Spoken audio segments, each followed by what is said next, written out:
Hello दोस्तों, board exam with Pankaj में आप सभी का स्वागत है। हम लोग 10वां विज्ञान का जो रासायनिक विज्ञान है यानी केमिस्ट्री है, उसका 200 प्लस ऑब्जेक्टिव करने जा रहे हैं। ये सभी ऑब्जेक्टिव बिहार बोर्ड में, यूपी बोर्ड में, एमपी बोर्ड में, सीबीएसई में बार बार पूछा गया है। जो भी क्वेश्चन बिहार बोर्ड में रिपीट होता है या तो बिहार बोर्ड से आता है या किसी अन्य बोर्ड का पूछा हुआ क्वेश्चन बिहार बोर्ड में रिपीट होता है।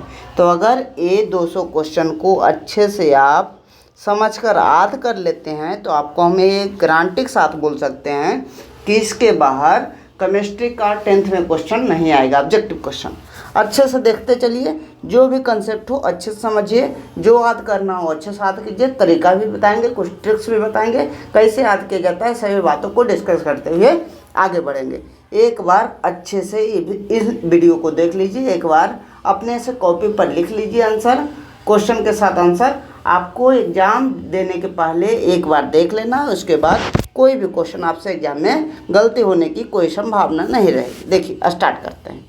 कह रहा है मैग्नीशियम के रिबन को वायु में जलाने से पहले साफ़ किया जाता है। ऐसा क्यों किया जाता है?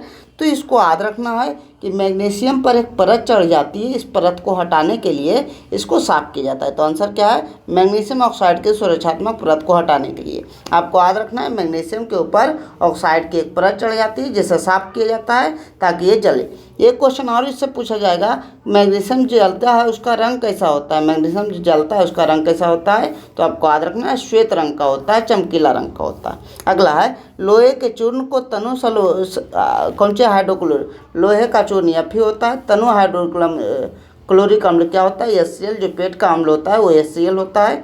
यही तनु हाइड्रोक्लोरिक अम्ल जो होता है पेट में भी होता है। देखिए कह रहा है डालने पर क्या होगा क्या?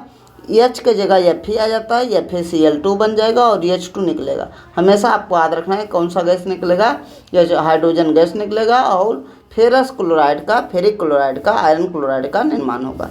तो इसका हाइड्रोजन गैस निकलेगा, आयरन क्लोराइड का निर्माण होगा। तो आंसर आप समझते हुए चलिए। क्वेश्चन कर रहा है वह अभिक्रिया का नाम बताएं जिसमें दो या अधिक अभिकारक मिलकर एकल उत्पाद का निर्माण करते हैं। 4 प्रकार की अभिक्रिया होती हैं। अच्छा समझ लीजिए, अगर कभी दो चीज़ मिलकर तीसरा चीज़ एक चीज़ बना दे तो उसे कहते हैं संयोजन अभिक्रिया। जब जो अभिकारक, आगे वाला अभिकारक बोलते हैं, जब दो अभिकारक मिलकर एक उत्पाद बना रहे, संयोजन में मिल रहा है, संयोजन अभिक्रिया है। अगर एक अभिकारक रहे और दो या अधिक उत्पाद बना जाए तो उसे कहते हैं वियोजन अभिक्रिया, विखंडन अभिक्रिया। इसका दूसरा नाम भी है वियोजन या विखंडन अभिक्रिया या अपघटन अभिक्रिया। क्या नाम है? अपघटन अभिक्रिया, अपघटन अभिक्रिया। तो तीनों नाम आपको याद रखना है। अगर एक अभी है BC के साथ अभिक्रिया किया तो A के स्थान पर B चल जाता है और B अकेले हो जाता है, B + AC। अगर ऐसा होगा, ये क्यों इसके स्थान पर चल गया?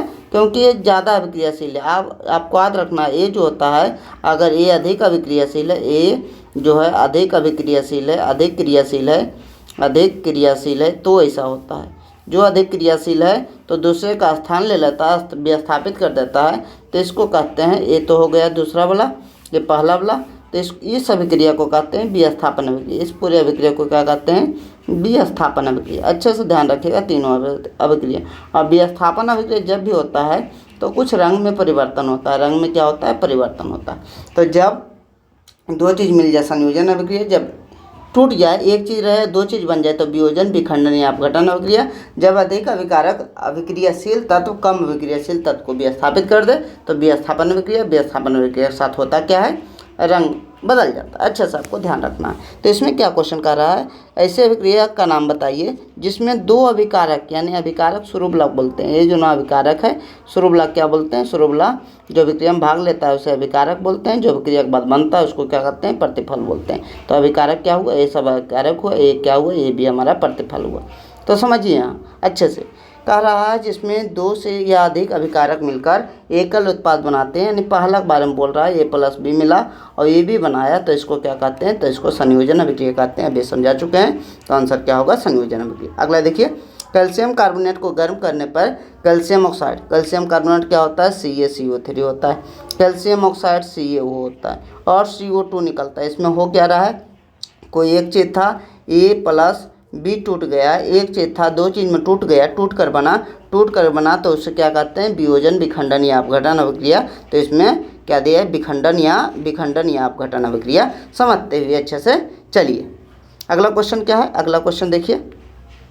अगला क्वेश्चन है ऊष्माक्षेपी अभिक्रिया। शोषण को ऊष्माक्षेपी अभिक्रिया क्यों कहते हैं, तो आपको याद रखना है शोषण से क्या होता है, शोषण C6H12O6 और प्लस 6O2 ऐसा अगर करते हैं तो क्या बनता है, 6CO2 प्लस 6H2O बनता है और प्लस 30.5 किलो कैलोरी ऊष्मा निकलती है। जिससे ऊष्मा निकलती है उसे ऊष्माक्षेपी कहते हैं। इसलिए आप कहेंगे शोषण को ऊष्माक्षेपी क्यों कहेंगे, क्योंकि इससे ऊष्मा निकलती है, इसमें ऊष्मा या ऊर्जा निकलती है, इसलिए शोषण को क्या कहते हैं, ऊष्माक्षेपी। आपको याद रखना है शोषण को किस अभिक्रिया कहा जाता है, तो शोषण को ऊष्माक्षेपी कहा जाता है। क्यों कहा जाता है, क्योंकि इसमें ऊष्मा निकलती है। एक क्वेश्चन आपको और याद रखना है, जिस प्रकार शोषण को क्या कहा जाता है, शोषण को ऊष्माक्षेपी कहा जाता है, ऊष्माक्षेपी कहा जाता है, उसी प्रकार प्रकाश संश्लेषण को ऊष्माशोषी कहा जाता है। क्या कहा जाता है, ऊष्माशोषी। क्यों कहा जाता है, क्योंकि ऊष्मा सोखता है, इसे ऊष्मा जरूरत होती है। प्रकाश की किरण पड़ेगी, यानी प्रकाश की जो सूर्य का ऊष्मा है वो पड़ेगा पेड़ पौधे पर, तो ही प्रकाश संश्लेषण की क्रिया होगी। तो शोषण ऊष्माक्षेपी है, प्रकाश संश्लेषण ऊष्माशोषी है। अच्छे से ध्यान रखिएगा, क्वेश्चन बहुत आता है, पूछता है। अगला कह रहा है साग सब्जियां अपघटित होकर कंपोस्ट बनाती है। जब साग सब्जियां अपघटित होती है, सड़ गल जाती है, तो कंपोस्ट खाद बनता है। उससे गैस भी निकलता है, जो गैस हम रसोई में यूज करते हैं। वो गैस से हम दहन करते हैं तो ऊर्जा निकलेगा। अगर ऊर्जा किससे निकल रहा है उस अभिक्रिया को क्या कहेंगे, अभी बताएं। जिससे ऊर्जा निकलता है उसे ऊष्माक्षेपी अभिक्रिया कहते हैं। क्या कर रहा है, सिल्वर क्लोराइड को सूर्य में रखने पर वह धूसर ग्रे रंग का हो जाता है। सिल्वर क्लोराइड क्या होता है, AgCl होता है। क्लोराइड को रखेंगे तो सूर्य के प्रकाश में Ag प्लस Cl माइनस में टूट जाएगा। टूटने को क्या कहते हैं, अपघटन कहते हैं। यानी धात्विक सिल्वर का अपघटन हो गया। अपघटन धीरे धीरे अपघटन केवल आप ध्यान में रखिएगा। तो क्वेश्चन क्या क्या अभी तक किए, अभी तक पालम मैग्नीशियम की फीता को क्यों जलाया जाता है, क्योंकि उस पर परा चढ़ जाती है, साफ करने के लिए। लोहे के चूर्ण को हाइड्रोक्लोरिक अम्ल डालते हैं तो क्या होता है, H2 गैस बनता है और सिल्वर माने फेरस क्लोराइड बनता है। अगला है अभिक्रिया का नाम बताएं जिसमें अधिक अभिकारक, दो या अधिक अभिकारक मिलकर एक उत्पाद बनाते हैं। इसे जुड़ रहा है तो इसको संयोग करना कहते हैं, संयोजन अभिक्रिया हो गया। पहला कैल्शियम कार्बोनेट जब को गर्म करने पर कैल्शियम ऑक्साइड और कार्बन डाइऑक्साइड बनता है, यानी टूट रहा है तो इसको क्या कहते हैं, विखंडन वियोजन अभिक्रिया कहते हैं। शोषण में क्या ऊष्मा निकलता है, कितना ऊष्मा निकलता है, तो 30.5 किलो कैलोरी निकलता है, इसलिए इसे क्या कहते हैं, इसलिए ऊष्माक्षेपी अभिक्रिया कहते हैं। और साग सब्जियों का कंपोस्ट बनना, साग सब्जी से कंपोस्ट बनता है यानी खाद बनता है, खाद से और गैस भी निकलता है। गैस से क्या हम रसोई में यूज करते हैं, तो रसोई में गैस का दहन हो रहा है तो ऊष्मा निकल रहा है। अगर ऊष्मा निकल रहा है तो उसे क्या कहेंगे, ऊष्माक्षेपी ही कहेंगे। अगला क्या है, सिल्वर क्लोराइड को सूर्य के प्रकाश में रखने पर वह धूसर रंग का क्यों हो जाता है, क्योंकि सिल्वर क्लोराइड AgCl है, Ag प्लस Cl माइनस में टूट जाता है, टूटने को अपघटन कहते हैं। अच्छा, सातों क्वेश्चन को समझ लिए। एक्स्ट्रा फैक्ट क्या है, शोषण को ऊष्माक्षेपी और प्रकाश संश्लेषण को ऊष्माशोषी अभिक्रिया कहते हैं। अगला देखिए, कह रहा है लोहे के कील को कॉपर सल्फेट, लोहे की कील है, इसे कॉपर सल्फेट के विलयन में डाला जाता है तो बनता क्या है, ये बन जाता है इसके स्थान पर आ जाएगा FeSO4 हो जाएगा, FeSO4 और प्लस Cu, यानी जो होता है कॉपर बन जाता है और फेरस सल्फेट बन जाता है। यानी जो लोहा है वो किसको विस्थापित कर दिया, जो अधिक अभिक्रियाशील है कॉपर को विस्थापित कर दिया, इसलिए रंग बदल जाता है। बताए थे अभी विस्थापन अभिक्रिया हुआ, अगर ऐसा होता है तो विस्थापन में क्या होता है, रंग बदल जाता है। जब भी विस्थापन अभिक्रिया होगा रंग बदल जाएगा। तो कहा लोहा जो कॉपर को विस्थापित कर देता है और फिर सल्फेट बनाता है। लोहा जो है कि क्या कॉपर को हटा दिया और FeSO4 बनाया, फिर सल्फेट बनाया। तो रिएक्शन को अगर अच्छा समझिएगा तो आसानी से सब कुछ समझ में आएगा। कह रहा है अभिक्रिया CuO plus H2, Cu plus H2O में किसका उपचयन हो रहा है। अच्छा से एक बात अच्छे से समझ लीजिएगा, एक होता है ऑक्सीकरण, ऑक्सीकरण में ऑक्सीजन का जोड़ या हाइड्रोजन का घटाव ऑक्सीकरण कहलाता है। एक होता है अवकरण, अवकरण। दोनों के नाम में इतना ज़्यादा कन्फ्यूजन है, बहुत सारा कन्फ्यूजन हो गया। एक को कहते हैं उपचयन, एक को कहते हैं अपचयन। ये आपको ऑक्सीकरण अपकरण याद रह जाएगा, लेकिन उपचयन दिक्कत होगा, भुला जाएंगे। क्वेश्चन अपचयन उपचयन पर ही आएगा। समझिएगा अच्छे से कैसे याद रखा जा सकता है, इसका हम तरीका बता देते हैं। यह है आ का मतलब इसमें भी आ है। तो अपचयन जो है अवकरण अभिक्रिया है। ए बस इतना याद रख लिया, अपचयन अवकरण अभिक्रिया है, तो जो बच गया वो उपचयन अभिक्रिया होगा। अ से आ को मिला देना है, अच्छे से आपको याद रह जाएगा। अवकरण जो है अपचयन अभिक्रिया है। अब देखिए कह रहा उपचयन हो रहा है, माने अवकरण तो नहीं, आवलन है यानी ऑक्सीकरण है। ऑक्सीकरण जिसमें ऑक्सीजन जुड़ रहा है, किसमें ऑक्सीजन जुड़ रहा है भाई, जो भी ऑक्सीकरण जिसका हो रहा है या अवकरण जिसका हो रहा है हमेशा वो अभिकारक में होता है। अभिकारक मतलब जो अभिक्रिया में भाग लेता है, इस तरफ होता है अभिकारक, इस तरफ जो होता है उसको उत्पाद कहते हैं। तो अभिकारक किसमें ऑक्सीजन जुड़ रहा है, H में ऑक्सीजन जुड़ रहा है, तो H2 का उपचयन हो रहा है। उपचयन होकर क्या बन रहा है, H2O बन रहा है। तो किसका उपचयन हो रहा है, H2 का उपचयन हो रहा है। अगला कह रहा है उपचयन और उपचयन का मतलब क्या कहें, ऑक्सीडेशन। ऑक्सीडेशन और इसको क्या कहें, अपचयन को कहते हैं रिडक्शन। रिडक्शन तो इसको पूरा अभिक्रिया को रेडॉक्स रिएक्शन कहते हैं, दोनों को मिला देते हैं। तो इसको जब ऑक्सीकरण अपकरण क्रिया साथ साथ होती है तो इसे रेडॉक्स अभिक्रिया कहते हैं। अच्छे से ध्यान रखिएगा। देखिए कहें चिप्स के पैकेट में कौन सी गैस भरी जाती है ताकि उपचयन ना हो सके, तो चिप्स के पैकेट में नाइट्रोजन गैस भरी जाती है। क्यों, क्योंकि अगर नाइट्रोजन गैस भर देंगे तो इसमें नाइट्रोजन गैस जो है कम अभिक्रियाशील है। अगर ऑक्सीजन भरेंगे तो क्या होगा, ऑक्सीजन भरेंगे अधिक अभिक्रियाशील है, तुरंत इसको बहुत गंदा कर देगा, इसका गंध, इससे गंध आने लगे। इसलिए ऑक्सीजन नहीं बल्कि कम अभिक्रियाशील गैस क्या भरा जाता है, नाइट्रोजन भरा जाता है। कह रहा है वसायुक्त अथवा तैलीय खाद्य पदार्थ। वसायुक्त माने जिसमें घी है, डालडा है, यह तेल वाला खाद्य पदार्थ जो खाने वाला सामान है लंबे समय तक खाली जगह पर छोड़ दिया जाता है तो उससे दुर्गंध आने लगती है। होता क्या है, जब वायुमंडल में आप छोड़ दीजिएगा बसीय या तैलीय पदार्थ को तो उससे क्या होता है, उसमें ऑक्सीडेशन हो जाता है। वायुमंडल का ऑक्सीजन संयोग करके उसका गंध और क्या, उसका गंध और स्वाद बदल देता है, जिसे कहते हैं विकृत गंध देता है। यानी विकृत में खराब हो गया, उसका गंध क्या हो गया, खराब हो गया, तो इसे क्या कहते हैं, विकृत गंध देता। आपको याद रखना है, जब गंध या स्वाद बदल जाता है तो इसे क्या कहते हैं, विकृत गंध। लोहे पर जंग लगना कौन सा घटना है, तो आपको याद रखना है, एक रासायनिक परिवर्तन होता है। एक रासायनिक परिवर्तन एक को बोलते हैं, दूसरा को भौतिक परिवर्तन बोलते हैं। एक को रासायनिक परिवर्तन और दूसरा को बोलते हैं भौतिक परिवर्तन। भौतिक परिवर्तन, रासायनिक परिवर्तन का मतलब क्या है, भौतिक परिवर्तन का मतलब क्या है, समझिए अच्छे से। अगर भौतिक परिवर्तन में कोई नया चीज़ बना, नया चीज़ मान लीजिए हमारे पास पानी था, पानी से बर्फ़ बना, नया चीज़ से कोई चीज़ से नया चीज़ बना। कोई चीज़ मान लीजिए हमारे पास कोई वस्तु था, उससे नया वस्तु बना, नया वस्तु बना, फिर से वही वस्तु की प्राप्ति हो जाती है तो उसे कहते हैं भौतिक अभिक्रिया। अगर कोई वस्तु से नया वस्तु बना और उससे फिर नया वस्तु से पुनः उस वस्तु की प्राप्ति नहीं होती है, उसे कहते हैं रासायनिक अभिक्रिया। जैसे समझिएगा, जैसे हम कहें पानी से बर्फ बनाए, बर्फ से पानी बना लेंगे, ये भौतिक परिवर्तन है। लेकिन दूध से दही बनाए, दही से दूध नहीं बनेगा, तो क्या होगा, रासायनिक परिवर्तन। जो एक बार तो हो जाए लेकिन रिवर्स में नहीं, उल्टा उसका नहीं हो तो रासायनिक है। अगर दोनों तरफ हो जाए तो क्या है, भौतिक है। अच्छे से ध्यान रखिएगा। तो लोहे पर जंग लग जाएगा तो क्या है, रासायनिक परिवर्तन है। और लोहे पर जंग लगने को संक्षारण भी कहते हैं, ये भी अच्छे से आपको ध्यान रखना है। बिन बुझा हुआ चूना, एक बुझा हुआ चूना। अच्छा सा बिना बुझा हुआ चूना एक है, एक बुझा हुआ चूना है। देखिएगा अच्छे से, बिना बुझा है तो CaO है, और बुझा हुआ चूना है तो CaOH2।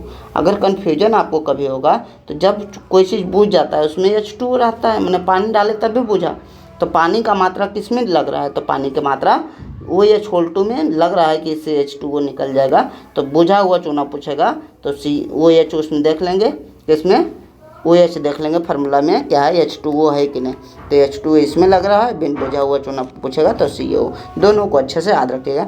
इसका दूसरा नाम कली चूना है, इसका दूसरा नाम चूना जल भी, ये भी अच्छे से याद रख सकते हैं। चूना जल, जल आ रहा है तो H2O ला रहा है, और कली चूना उसका नाम है तो उसमें जल नहीं आ रहा है तो मैंने CaO होगा। दीवारों पर सफ़ेदी के लिए, दीवारों पर सफ़ेदी करने के 2-3 दिन बाद दीवारों पर चमक आने का क्या कारण है। दीवार पर सफ़ेदी करते हैं CaOH2, चूना जल से करते हैं जो वायुमंडल के कार्बन डाइऑक्साइड से अभिक्रिया करता है तो CaCO3 बनता है, जिसके कारण 2-3 दिन में चमक आ जाती है। तो 2-3 दिन बाद चमक आती है, किसके कारण, इसको कहते हैं CaCO3 का कैल्शियम कार्बोनेट के निर्माण के कारण। पूछेगा जो चमक आती है किस गैस के कारण आती है, तो आपको याद रखना है उस गैस को क्या कहते हैं, कार्बन डाइऑक्साइड। और जो सफ़ेदी किया जाता है किससे किया जाता है, तो उसको चूना जल से किया जाता है, ये भी आपको याद रखना है। संगमरमर का फार्मूला क्या है, इसी को संगमरमर कहते हैं, इसी को खलिया कहते हैं, इसी को क्या कहते हैं, कैल्शियम कार्बोनेट कहते हैं। तो सब इसी का नाम है, इसका नाम खड़िया भी है, खड़िया या मार्बल है। अगला देखिए, कह रहा है जल का जब घटन होता है H प्लस और O माइनस में टूटता है, H प्लस O माइनस में टूटता है। जो प्लस पर टूटता है उसको कैथोड कहते हैं। कैथोड का मतलब जो प्लस होता है उसे कैथोड कहते हैं, और जो माइनस होता है उसे क्या कहते हैं, एनोड कहते हैं। तो पूछेगा कैथोड पर कौन सा जमा होगा, तो हाइड्रोजन गैस जमा होगा। एनोड पर कौन सा, ऑक्सीजन गैस जमा होगा। जल के अपघटन के बाद कैथोड पर हाइड्रोजन गैस और एनोड पर कौन सा है, एनोड पर जो है ऑक्सीजन गैस। ये दोनों क्वेश्चन है, देख लीजिए। कह रहा है कैथोड पर कौन जमा होगा, हाइड्रोजन गैस, एनोड पर कौन जमा होगा, तो ऑक्सीजन गैस। अच्छा देखिए, अगर ऊपर के कुछ क्वेश्चन देखें तो इन क्वेश्चन का जवाब अपने आप को देना चाहिए कमेंट में। जल के वैद्युत अपघटन से कैथोड पर कौन सी गैस मुक्त होती है, पहला क्वेश्चन देखिए। अभी बताए थे कैथोड और एनोड, अभी बताए थे हम कैथोड पर कौन सी गैस मुक्त होती है, तो यहाँ बताए थे OH अगर टूटेगा, H2O टूटेगा, H2O तो H प्लस और O माइनस में टूटेगा, ऐसा करके। तो इसको बोले थे कैथोड, इसको बोले थे एनोड, कैथोड इसको बोले थे एनोड। तो ये क्वेश्चन है, तो आप बता सकते हैं इसका आंसर क्या होगा। अगला क्वेश्चन क्या है, देखिए। अगला क्वेश्चन है चिप्स के पैकेट में कौन सी गैस भरी जाती है, नाइट्रोजन गैस या ऑक्सीजन गैस, बता सकते हैं। संगमरमर का रासायनिक सूत्र क्या होता है, इसका आंसर आप दे सकते हैं कमेंट में।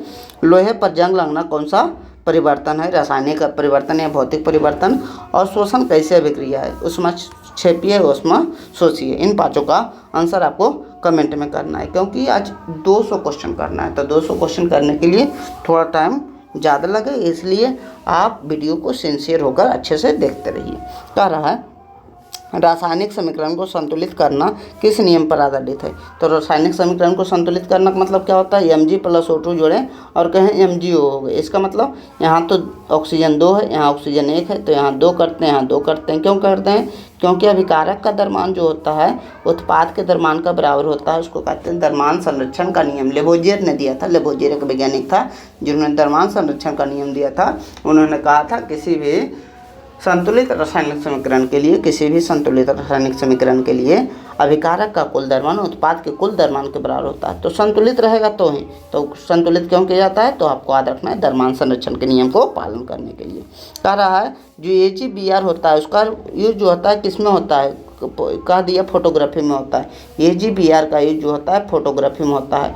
ब्लैक एंड वाइट फोटोग्राफी पहले होता था, ब्लैक एंड वाइट फोटोग्राफी उसमें होता है, अब तो नहीं, पहले होता था। AgBr का उपयोग किस में होता है, ब्लैक एंड वाइट फोटोग्राफी में यूज होता है। कह रहा है प्राकृतिक गैस जो मीथेन है किस प्रकार की अभिक्रिया है, का दहन किस प्रकार, किसी में दहन होगा तो ऊष्मा निकलेगा, अगर ऊष्मा निकलेगा तो ऊष्मक्षेपीय अभिक्रिया है। आपको ये भी याद रखना है CNG जिसको कहते हैं उसमें भी मीथेन ही होता है। CNG कहेगा CNG में कौन सा गैस होता है, तो आपको याद रखना है मीथेन ही होता है। लेकिन इसमें दहन किसी का दहन पूछेगा, दहन से कौन सी गैस निकलेगी, दहन से हम ऊष्मा निकलेगी, जिसमें ऊष्मा निकलती है उसको क्या कहते हैं, ऊष्मक्षेपी कहते हैं। देखिए आपको याद रखना है वैसे अभिक्रिया जिससे ऊष्मा निकलती है, ऊष्मा निकलती है तो उसे कहते हैं ऊष्मक्षेपी। अगर ऊष्मा की ज़रूरत होती है, अगर ऊष्मा की ज़रूरत होती है तो उस अभिक्रिया को कहते हैं ऊष्माशोषी। हमेशा बोल रहे हैं क्योंकि बहुत ज़्यादा इम्पोर्टेंट है। जैसे शोषण में ऊष्मा निकलती है तो इसे ऊष्मक्षेपी कहें, लेकिन प्रकाश संश्लेषण में ऊष्मा की ज़रूरत होती है, सूर्य प्रकाश की ज़रूरत होती है, इसलिए ये ऊष्मशोषी हो गया। प्रकाश संश्लेषण अच्छे से आपको ध्यान रखना है दोनों। कहेगा शोषण के विपरीत अभिक्रिया किसे कहते हैं, प्रकाश संश्लेषण को, क्योंकि इसमें ऊष्मा निकल रहा है, इसमें ऊष्मा देना पड़ रहा है, तो इसे विपरीत अभिक्रिया, एक दूसरे के विपरीत अभिक्रिया भी कहा जाता है। अगला देखिए, लेड नाइट्रेट के चूर्ण को, लेड नाइट्रेट का मतलब क्या है, PbNO3 है, PbNO3 है, को गर्म करने पर भूरे रंग का धुआं उत्सर्जित होता है। गर्म करते हैं तो क्या होता है, PbO प्लस NO2 निकलता है। NO2 का रंग जो होता है भूरा होता है, तो भूरे रंग का धुआं निकलता है। तो इसका जो कह रहा है कि भूरे रंग का धुआं निकलता है, धुआं का धुआं किस गैस का है, तो धुआं कौन सी है, नाइट्रोजन डाइऑक्साइड गैस का है, NO2 गैस का है, नाइट्रोजन डाइऑक्साइड। अब क्षेपण अभिक्रिया में आपको ध्यान क्या रखना है, देखिए अभी तक 3 अभिक्रिया बताएं, A+B बनेगा, AB बनेगा, तो इसको कहेंगे संयोजन अभिक्रिया, ठीक है। अगर जुड़ गया संयोजन, अगर AB एक चीज़ है टूट गया, A+B बन गया, तो इसे कहेंगे वियोजन, वियोजन, विखंडन, विखंडन या अपघटन, इसका तीनों नाम है अपघटन। अभी बताएं A+BC है, अगर ये ज़्यादा अभिक्रियाशील है, ज़्यादा अभिक्रियाशील है, तो होगा क्या, AB को हटा देगा, A के स्थान पर AC आ जाएगा, +B अकेले हो जाएगा, इसे कहते क्या कहते हैं, विस्थापन। इसमें क्या होता है, रंग में बदलाव होता है। अगर AB+CD है, तो इसमें क्या होता है, AC बदल जाता है, ये दोनों बदल लेगा अपना स्थान, AC अपना स्थान बदल लेगा। इसमें क्या होता है, CB+AD आ जाएगा, CB+AD आ जाएगा, जिसमें आयनों का आदान प्रदान होता है, इसमें आयन का आदान प्रदान हो रहा है, तो इसे क्या कहते हैं, द्विविस्थापन अभिक्रिया, द्विविस्थापन अभिक्रिया। इसको अपक्षेपण अभिक्रिया भी कहते हैं, अपक्षेपण, अपक्षेपण यानी अपक्षेप का मतलब क्या होता है, गाद का जमना। और जमता कौन है, जो आघूलनशील होता है, जो जल में घुल जाएगा तो जमेगा नहीं। तो अपक्षेप कैसा होता है, अपक्षेप हमेशा आघूलनशील होता है, आघूलनशील होता है। अपक्षेप कैसा होता है, हमेशा आघूलनशील होता है। यही क्वेश्चन पूछ रहा है। इसमें अपक्षेपण अभिक्रिया में किस प्रकार का लवण प्राप्त होता है, तो अविलेय लवण, आघूलनशील लवण या अविलेय लवण। कह रहा है पदार्थ यक्ष के विलयन का उपयोग सफ़ेदी करने के लिए किया जाता है। किसका उपयोग सफ़ेदी करने के लिए किया जाता है, तो आपको पता है CaOH2 का उपयोग सफ़ेदी करने के लिए किया जाता है। कह रहा है यह जो है किस पदार्थ का विलयन है, ये तो विलयन है, इसका उपयोग किया जाता है, लेकिन कह रहा है यह किसका विलयन है, पदार्थ यश के विलयन का उपयोग इसका किया जाता है, लेकिन यह किसी का विलयन है, उसका नाम बताना है। तो विलयन किसका है, CaO+H2 जोड़ते हैं तो ये बनता है CaOH2, यानी किसका विलयन है, तो CaO का विलयन है। तो आंसर इसका क्या हुआ, C। कहेगा किसका उपयोग सफ़ेदी करने के लिए किया जाता है, तो इसका आंसर क्या होगा, CaOH2। लेकिन कह रहा है किसके विलयन का उपयोग, तो वहाँ क्या होगा, CO। इसमें पानी मिला रहे हैं तो ये बन रहा है। अगला देखिए, जब पोटेशियम आयोडाइड के विलयन को लेड नाइट्रेट के विलयन में मिलाया जाता है। कह रहा है potassium iodide KI plus lead nitrate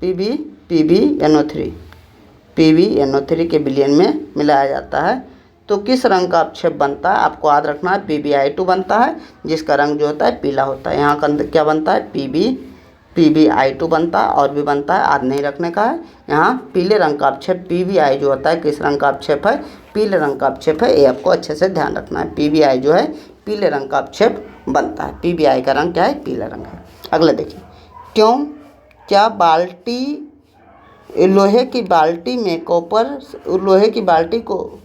क्या कर रहा है, क्या लोहे की बाल्टी में कॉपर सल्फेट का विलयन रखा जा सकता है। कहें लोहे की बाल्टी समझ लीजिए, प्लस कॉपर सल्फेट का विलयन है, अगर रखेंगे तो क्या होगा, ये विस्थापित कर देगा, Cu अलग होएगा, ये FeSO4 बन जाएगा।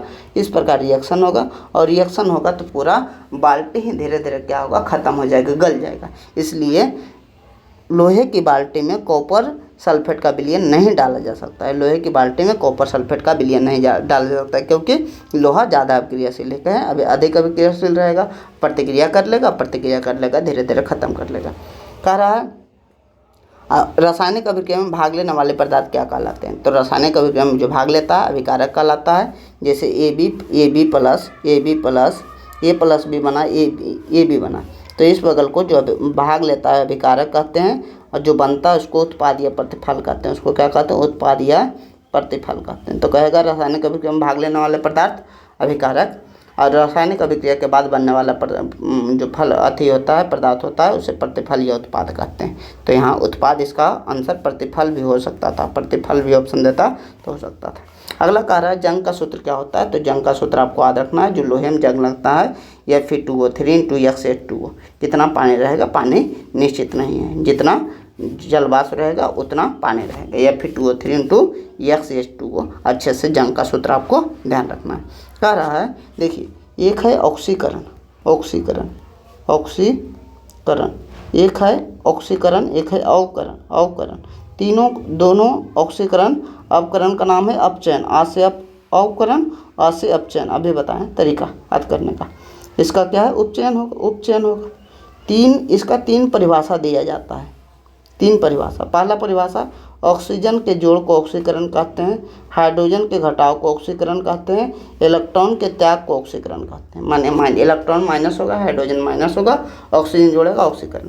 इसके उल्टा कर दीजिए, ऑक्सीकरण बात कर लीजिए, इसमें उल्टा कर दीजिए, ऑक्सीजन का घटाव, हाइड्रोजन का जोड़ और इलेक्ट्रॉन का ग्रहण। इलेक्ट्रॉन का ग्रहण को क्या कहते हैं? अपचयन कहते हैं। अब पूछ क्या रहा है, ऑक्सीजन कहाँ से हमने ऑक्सीजन जा रहा है, ऑक्सीजन जा रहा है तो क्या है? अवकरण है। अवकरण के क्या कहते हैं? अवकरण को अपचयन कहते हैं। देखिए आंसर क्या है? अपचयन है। कह रहा है ऑक्सीजन का योग में जुट रहा है ऑक्सीजन, उसको क्या कहते हैं? ऑक्सीकरण कहते हैं। ऑक्सीकरण का नाम क्या है? उपचयन है। अच्छे से ध्यान रखिएगा। कह रहा है द्रवित मोम का जलना कौन सा परिवर्तन है? द्रवित मोम का जलना, जल रहा है मोम जो है, अगर मोम का पिघलना पूछेगा, पिघल रहा है, पिघलना, अगर मोम पिघल जाएगा फिर से मोम बन जाएगा तो इसे कहते हैं भौतिक परिवर्तन। लेकिन पूछ देगा मोम का जलना, लेकिन पूछेगा मोम का जलना, जो मोम जल गया वो तो आएगा नहीं, मोम का जलना मान लीजिए वो क्या है? रासायनिक परिवर्तन। कैसे समझिएगा? अच्छा समझिए, जो मोम पिघल गया तो मोम पिघल गया, वो क्या है? भौतिक परिवर्तन, क्योंकि उस पिघले हुए मोम से मोमबत्ती बनाई जा सकती है। लेकिन कह रहा है जो मोम जल गया, मान लीजिए इतना बड़ा हम मोमबत्ती जलाए थे, इतना बड़ा, तो इसमें कुछ मात्रा तो पिघल जाती है, मान लीजिए इतना पिघला, इसमें छोटा सा हम मोमबत्ती फिर से बना दिए, लेकिन कुछ तो जल गया, तो जल गया वो तो वापस नहीं आएगा। तो इसको अगर पूछेगा जलना, तो कभी भी जलना पूछेगा तो रासायनिक परिवर्तन, अब पिघल गया तो भौतिक परिवर्तन। तो ये क्या है? रासायनिक। मोम का पिघलना कौन सा परिवर्तन है? तो हम बता दिए कि मोम का पिघलना जो है भौतिक परिवर्तन है, मोम का जलना रासायनिक परिवर्तन है। दोनों को अच्छे साथ रखिएगा। प्रकाश रासायनिक अभिक्रिया का एक उदाहरण दीजिए। प्रकाश रासायनिक अभिक्रिया अभी बोले AgCl जो होता है Ag+Cl में टूटता है, जिसको अपघटन कहते हैं। या प्रकाश रासायनिक, प्रकाश में ये टूट जाता है। या सिल्वर ब्रोमाइड भी ऐसा होता है। प्रकाश संश्लेषण अभिक्रिया, प्रकाश रासायनिक अभिक्रिया, प्रकाश में कौन सा अभिक्रिया होता है? तो अभी तो AgCl वाला बताए थे। प्रकाश संश्लेषण भी प्रकाश में ही होता है, तो प्रकाश संश्लेषण अभिक्रिया या सिल्वर क्लोराइड का अपघटन जो होता है, ये दोनों प्रकाश रासायनिक अभिक्रिया है। कली चूना पर जब जल डाला जाता है, कली चूना CaO है, जल डाला गया H2 बना क्या? CaOH2। अगर दो चीज़ जोड़ के एक चीज़ बन रहा है, क्या बन रहा है? दो चीज़ जोड़ के A+B जुड़ के अगर A भी बन रहा है तो उसको संयोजन अभिक्रिया कहते हैं। लेकिन इसमें ऑप्शन में संयोजन होबे न करेगा, तो इसमें अधिक मात्रा में जब चूना का, मान लीजिए चूना का एक पत्थर, चूना पत्थर जिसको बोलते हैं CaO, उसमें पानी देते हैं तो ये तो बनता है, अधिक मात्रा में उष्मा निकलती है। अगर उष्मा निकल रही है तो उसे क्या कहते हैं? उष्मा क्षेपी संयोजन के। जुड़ भी रहा है तो संयोजन हो गया, उष्मा भी निकल रहा है तो उष्मा क्षेपी हो गया, तो उष्मा क्षेपी संयोजन अभिक्रिया। अच्छे से याद रखिएगा। कह रहा है कि मनुष्य के शरीर में भोजन का पाचन कौन सा अभिक्रिया है? मनुष्य के जब शरीर में भोजन का पाचन होता है तो हम लोग जो खाते हैं बड़ा बड़ा कार्बोहाइड्रेट होता है। कार्बोहाइड्रेट छोटे छोटे ग्लूकोज में टूटता है। आप लोग जानते होंगे जो हम खाना खाते हैं उसमें कार्बोहाइड्रेट रहता है, प्रोटीन रहता है, वसा रहता है। तो कार्बोहाइड्रेट छोटे छोटे ग्लूकोज में टूटते हैं। प्रोटीन जो होते हैं वो अमीनो अम्ल में टूटते हैं, और जो वसा होते हैं वो फैटी एसिड में टूटते हैं। तो छोटा छोटा में टूट रहा है, और टूटने को क्या कहते हैं? विखंडन है, वियोजन। तो विखंडन अभिक्रिया पहला चीज़, अपघटन, वियोजन, विखंडन अभिक्रिया। जब भी हम खाना खाते हैं, भोजन का पाचन होता है तो उसमें ऑक्सीजन मदद करता है, यानी ऑक्सीजन के प्रेजेंस में ही भोजन का पाचन हो सकता है। ऑक्सीजन की एब्सेंस में भोजन का पाचन नहीं हो सकता है। तो ऑक्सीजन अगर जुड़ रहा है किसी में तो उसे ऑक्सीकरण भी अभिक्रिया कह सकते हैं। तो विखंडन, वियोजन या अपघटन अभिक्रिया समझ में अच्छे से आप लोग को आ रहा होगा। द्विविस्थापन अभिक्रिया का एक उदाहरण दीजिए। ये उदाहरण अच्छे से याद रखिएगा। Na2SO4 + BaCl2 बनता क्या है? ये दोनों बदल जाता है, अभी बताएं, ये दोनों बदल जाएगा तो क्या Ba साथ ही SO4 आएगा और Na के साथ NaCl जाएगा। ऐसे करके बैलेंस होता है। आपको ये भी याद रखना है कि किस रंग का अपक्षेप बनता है, ये भी NCERT का क्वेश्चन है। सफ़ेद रंग का BaSO4 का अपक्षेप का रंग कैसा होता है? सफ़ेद। एक तो PbI2 का रंग पूछे, PbI2 का रंग कैसा है? तो PbI2 का रंग पीला है। एक रंग और अभी पूछे थे, कौन सा रंग पूछे थे? उसमें NO2 का रंग कैसा आया था? NO2 का रंग जो है भूरा आया था। NO2 का रंग कैसा आया था? भूरा आया था। तो कुछ कुछ रंग वाला क्वेश्चन अलग से आपको ध्यान रख लेना है, ठीक है। देखते हैं क्वेश्चन क्या कर रहा है, क्वेश्चन यहाँ कर रहा है द्वितीय स्थापना विक्रिया जिसमें आयनों का आदान प्रदान होता है, द्वितीय स्थापना विक्रिया। इसमें क्या होता है, अवक्षेप का निर्माण भी होता है। कैसा अवक्षेप होता है, आघूलनशील अवक्षेप होता है। कॉपर सल्फेट के जलीय विलयन का रंग कैसा होता है, CuSO4 के जलीय विलयन का रंग हमेशा नीला होता है। अच्छे से याद रखिएगा, कॉपर सल्फेट के जलीय विलयन का रंग कैसा होता है, नीला होता है। अगला देखिए, कह रहा है फेरस सल्फेट क्रिस्टल। अब देखिए 3 फार्मूला अच्छे से ध्यान रखिएगा। फेरस सल्फेट क्रिस्टल, एक तो कहते हैं, इसको कहते हैं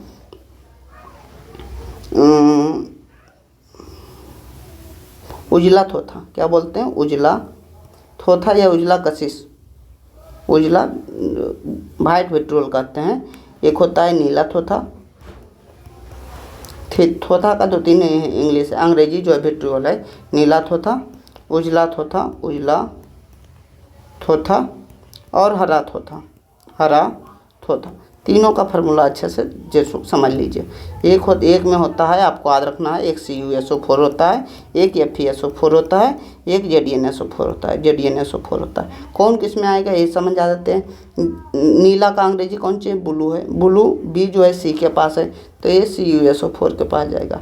उसके बाद उजला जो है, इसका अंग्रेजी वाइट है। वाइट किसके पास है, जेड के पास है, तो इसका जो फार्मूला में आएगा ZnSO4 आएगा, ZnSO4 आएगा। उसके बाद हरा जो है, हरा का अंग्रेजी G होता है। ग्रीन जो है F के पास है, तो इसका फार्मूला जो होता है FeSO4 होता है। आपको याद रखना है Z सबसे बड़ा है, ABCD में अंतिम Z आता है, तो इसमें 7H2 होता है, बाकी में 5H2। बाकी में कितना होता है, 5H2। बाकी में कितना होता है, 5H2।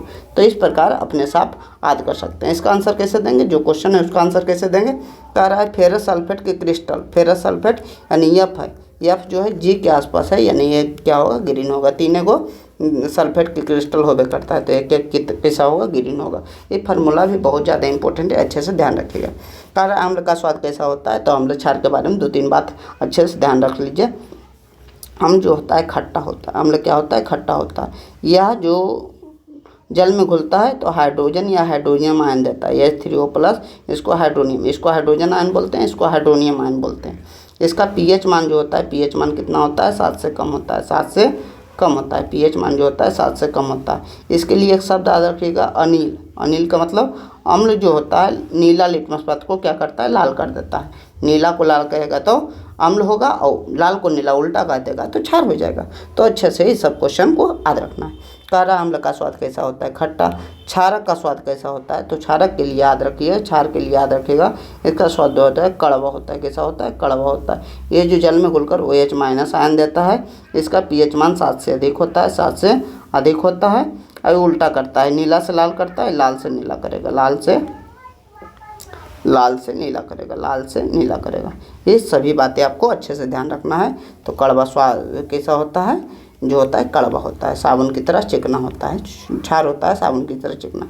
नीले लिटमस पत्र के संपर्क में आने में, नीले लिटमस पत्र अम्ल के संपर्क में, अम्ल जो होता है, अम्ल लिखिए अनिल। जब भी अम्ल आवे लिटमस पत्र का क्वेश्चन आवे तो अनिल लिखिए, अनिल। यानी अम्ल जो है नीले लिटमस पत्र के संपर्क में लाने में कौन सा रंग में बदल देगा, तो लाल रंग में बदल देगा। सही है, लाल लिटमस पत्र। क्षारक जो है, अगर क्षार है तो लाल उल्टा कर दीजिए, लाल को नीला बना देगा, लाल को क्या बना देगा, नीला कर देगा। तो समझ रहे होंगे क्वेश्चन। चलिए यहाँ कुछ क्वेश्चन का, ऊपर के कुछ क्वेश्चन का रिवीजन कर लेते हैं, बताइएगा। कॉपर सल्फेट 6 नंबर से है, 10 नंबर तक यहाँ लिखते हैं। Copper sulphate CuSO4 copper sulphate के विलयन का रंग कैसा होता है, विलयन का रंग कैसा होता है, रंग कैसा होता है। सी जो है किसके पास है, ब्लू के पास है, ग्रीन के पास है, वाइट के पास है, बताइएगा। दूसरा जो क्वेश्चन है कि अम्ल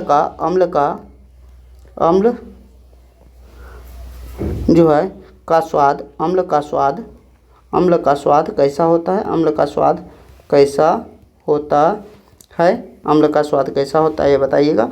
अगला क्वेश्चन ये बताइएगा कि जो PbI2 था, PbI2 का रंग, PbI2 अवक्षेप का रंग जो था कैसा था। 9 नंबर क्वेश्चन ये बताइएगा, इसमें NO2 जो गैस था उसका रंग कैसा था, क्योंकि रंग से क्वेश्चन कंफ्यूज आप कर सकते हैं। कैसा था, एक क्वेश्चन आप बताइएगा, उसके बाद एक क्वेश्चन देख लेते हैं कहाँ से। ये जंग का फार्मूला क्या था, जंग का फार्मूला, जंग का सूत्र क्या था, ये फिर 2O3 कुछ करके कहे थे, कितना H2O होता है, जंग का सूत्र क्या है। सभी का आंसर आपको कमेंट में देना है। अगर आप ये सब क्वेश्चन का आंसर कमेंट में दे रहे हैं इसका मतलब सही से पढ़ रहे हैं, अगर नहीं दे पा रहे हैं इसका मतलब फिर से रिवीजन कीजिए। चलिए क्वेश्चन आगे बढ़ते हैं। देखिए कह रहा है उदासीन विलयन का पीएच मान, तो अम्ल का कहें 7 से कम, अम्ल का कितना होता है, याद रखिएगा। इस प्रकार एक पीएच स्केल होता है जिसकी खोज सोरेनसन द्वारा की गई थी, जिसको क्या कहते हैं, पीएच स्केल बोलते हैं। तो इसमें जो होता है इस तरफ 7 से कम होता है, ये 7 होता है, ये 7 से कम है, 7 से ज़्यादा है, कहाँ तक जाता है, 14 तक जाता है, 0 तक जाता है, तो इसको अम्ल बोलते हैं, इसको क्षार बोलते हैं, 7 से अधिक वाला क्षार बोलते हैं, और 7 जो रहता है उसको क्या बोलते हैं, लवण बोलते हैं, या लवण या उदासीन बोलते हैं, उदासीन बोलते हैं, लवण नहीं बोलिए, उदासीन बोलिए। तो कह रहा उदासीन विलयन का पीएच मान कितना होता है, 7 होता है। अम्लीय विलयन का मान 7 से कम होता है, क्षारीय का मान 7 से क्या होता है, 7 से ज़्यादा होता है, 7 से ज़्यादा होता है। शरीर का पीएच मान कितना होता है, शरीर का पीएच मान आपको याद रखना है 7 से 7.8 होता है। 2-3 का पीएच मान, एक तो शरीर का पीएच मान ऐसे याद रखिएगा 7 से 7.8 होता है। रक्त का पीएच मान कितना होता है, रक्त का पीएच मान 7.4 होता है। शुद्ध जल का पीएच मान कितना होता है, शुद्ध जल का पीएच मान जो होता है वो होता है हमारा 7 होता है। और एक पूछेगा जो होता है एंटाएसिड, एंटाएसिड का मतलब क्या है, उसको कहते हैं इनो बोलते हैं, इनो, MgOH2 बोलते हैं, MgOH2। ये एंटाएसिड है, जब आपको डकार आना लगता है तो इसका सेवन करते हैं। इनो जो पीते हैं उसका पीएच मान कितना होता है, तो 10.5 होता है। ये सब पीएच वैल्यू आपसे बार बार पूछा जाता है। एक पीएच वैल्यू और पूछा जाता है, दांत के क्षरण, दांत के क्षरण या अम्ल वर्षा के लिए जो पीएच मान होता है वो कितना होता है, तो 5.5 से कम होता है, 5.5 से कम होता है। ये सब ध्यान रखिएगा, अगर इतना कम हो जाएगा तो दांत भी झड़ने लगेगा और अम्ल वर्षा भी होगा। तो शरीर का पीएच मान 7 से 7.8 होता है। शुद्ध जल का पीएच मान 7 होता है। जब अम्ल और क्षार अभिक्रिया करके लवण और जल बनाते हैं, लवण और क्या बनाते हैं, जल बनाते हैं, तो इसे क्या कहते हैं, उदासीनीकरण अभिक्रिया कहते हैं। क्या कहते हैं, उदासीनीकरण।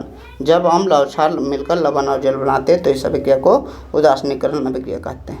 जब कोई धातु अम्ल से अभिक्रिया करता है, मान लीजिए कोई धातु Mg है, अम्ल से अभिक्रिया की है HCl, तो बनाएगा क्या, Mg के साथ यहाँ चल जाएगा MgCl2 और क्या H2 गैस निकलेगा। हमेशा कौन सा गैस निकलता है, हमेशा आपको याद रखना है, हाइड्रोजन गैस निकलता है। विनेगर क्या होता है, कौन सा अम्ल किसमें पाया जाता है, 3-4 अम्ल है, अच्छे से उसको भी ध्यान रख लीजिएगा।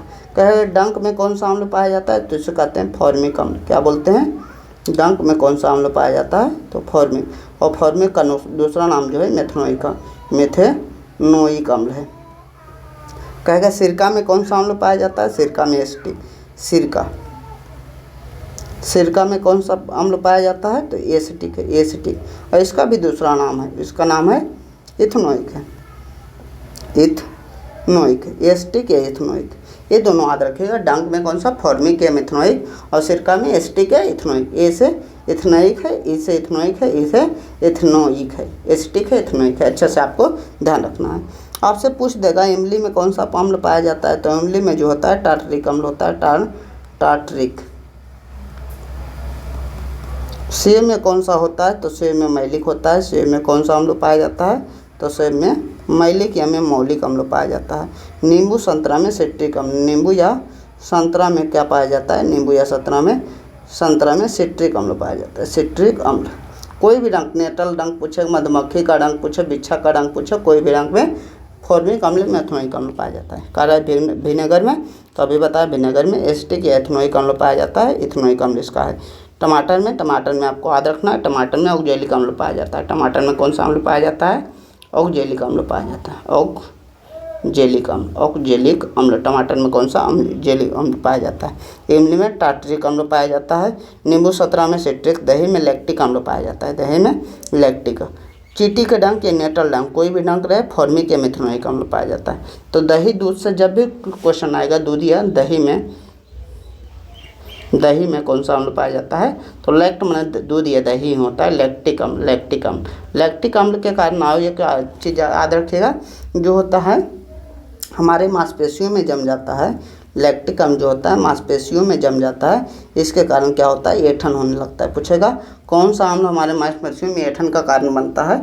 अधिक जब व्यायाम करते हैं तो लैक्टिक अम्ल का निर्माण होता है, वो मांसपेशियों में जम जाता है और शरीर जो है अकड़ने लगता है अच्छे से।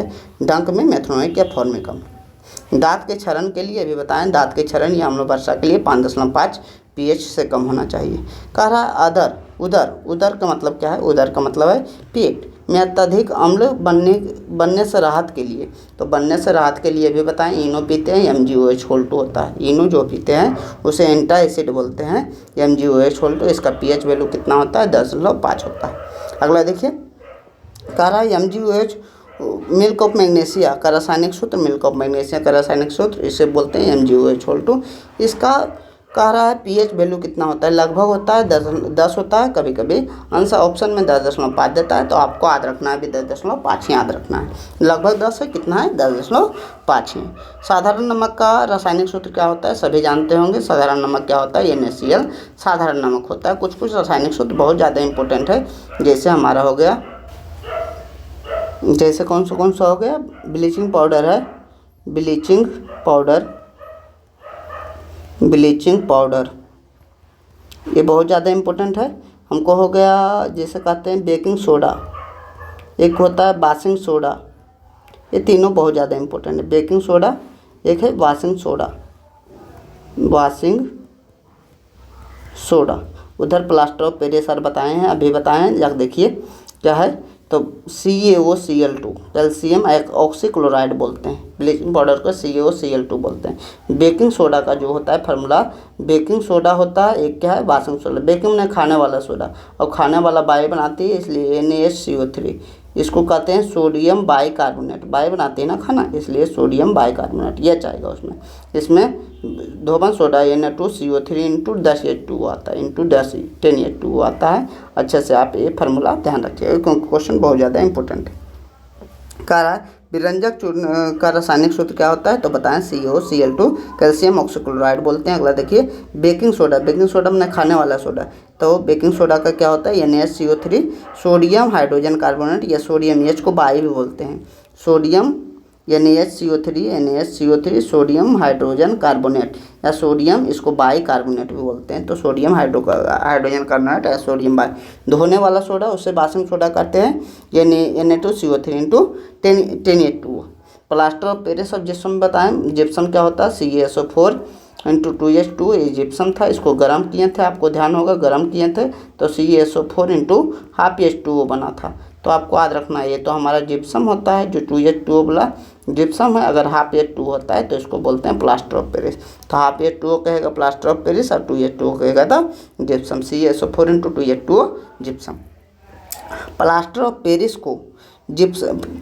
पेरिस को जिप्सम से कितने डिग्री तापमान पर गर्म करके प्राप्त किया जाता है, तो 100 डिग्री तापमान पर बताया था, 100 डिग्री C पर गर्म किया जाता है। 100 डिग्री C का मतलब अगर केल्विन में इसको बदलना है तो केल्विन बदलने का फार्मूला क्या होता है, जो केल्विन होता है C प्लस कितना होता है, 273 होता है। तो 100 प्लस 273 करेंगे तो 373 केल्विन में भी आंसर आपको दे सकता है। तो अच्छा से आपको याद रखना है, केल्विन सेल्सियस प्लस 273 ये फार्मूला होता है। चलिए आगे बढ़े।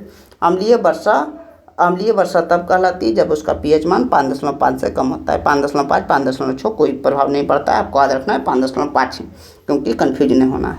अगला देखिए, जब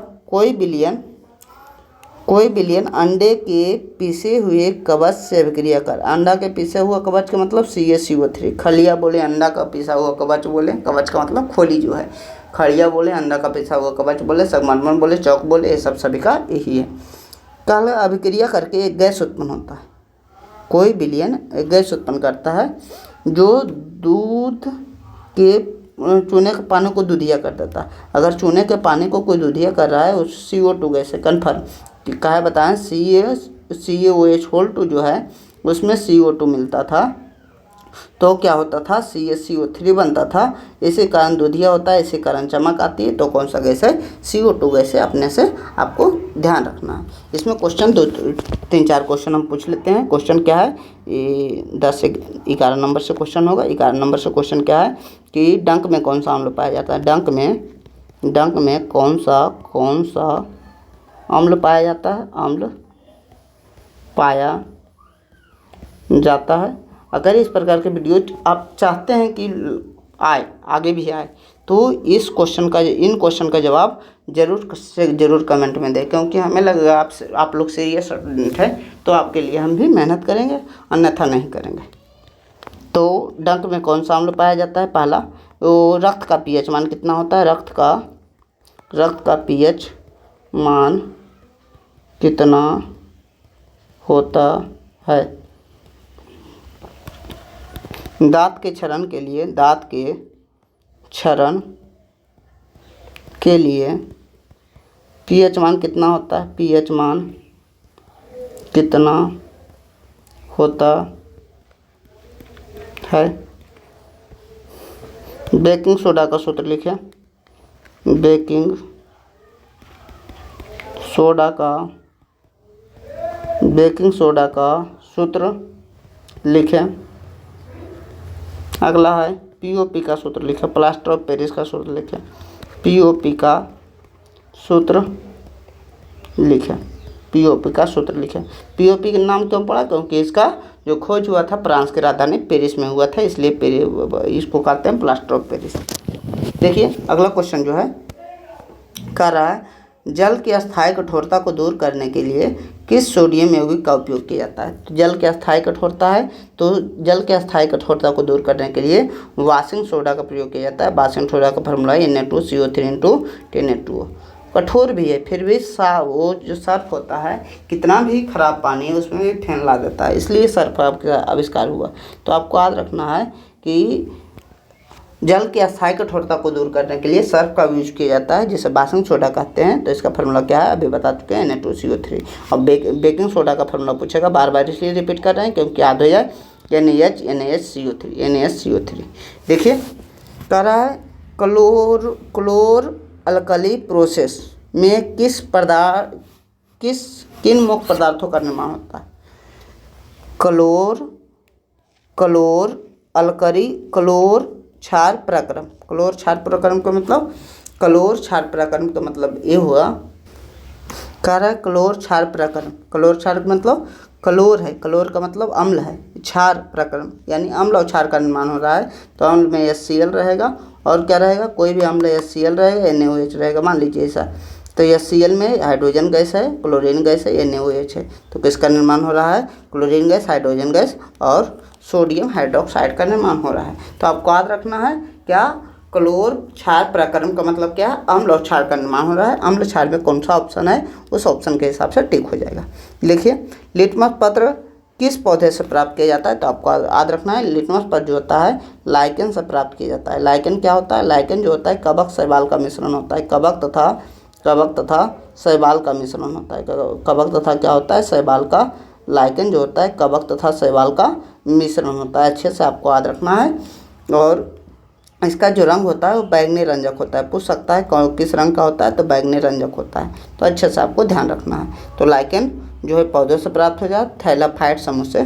लिटमस पत्र जो होता है लाइकेन से प्राप्त किया जाता है, वो थैलाफाइट समूह का। थैलस होता है कि थैलोफाइटा, ब्रायोफाइटा और टेरिडोफाइटा, ये थैलोफाइटा समूह से आता है। देखिए अगला है, कह रहा है जल में घुलनशील क्षारक को क्या कहते हैं? तो जल में घुलनशील क्षारक को भस्म कहते हैं या अल्कली कहते हैं। जल में घुलनशील क्षारक को भस्म या अल्कली, इसको क्षार भी कहते हैं। तो जल में घुलनशील क्षारक को क्षार या भस्म कहते हैं। अच्छे से आपको ध्यान रखना है। इसको भस्म भी कहा जाता है, ये भी जल में घुलनशील क्षारक को भस्म या क्षार कहा जाता है। अच्छा, एक्वारेजिया मतलब क्या है? इसको शाही जल भी कहते हैं। क्या बोलते हैं? शाही जल। क्यों कहते हैं?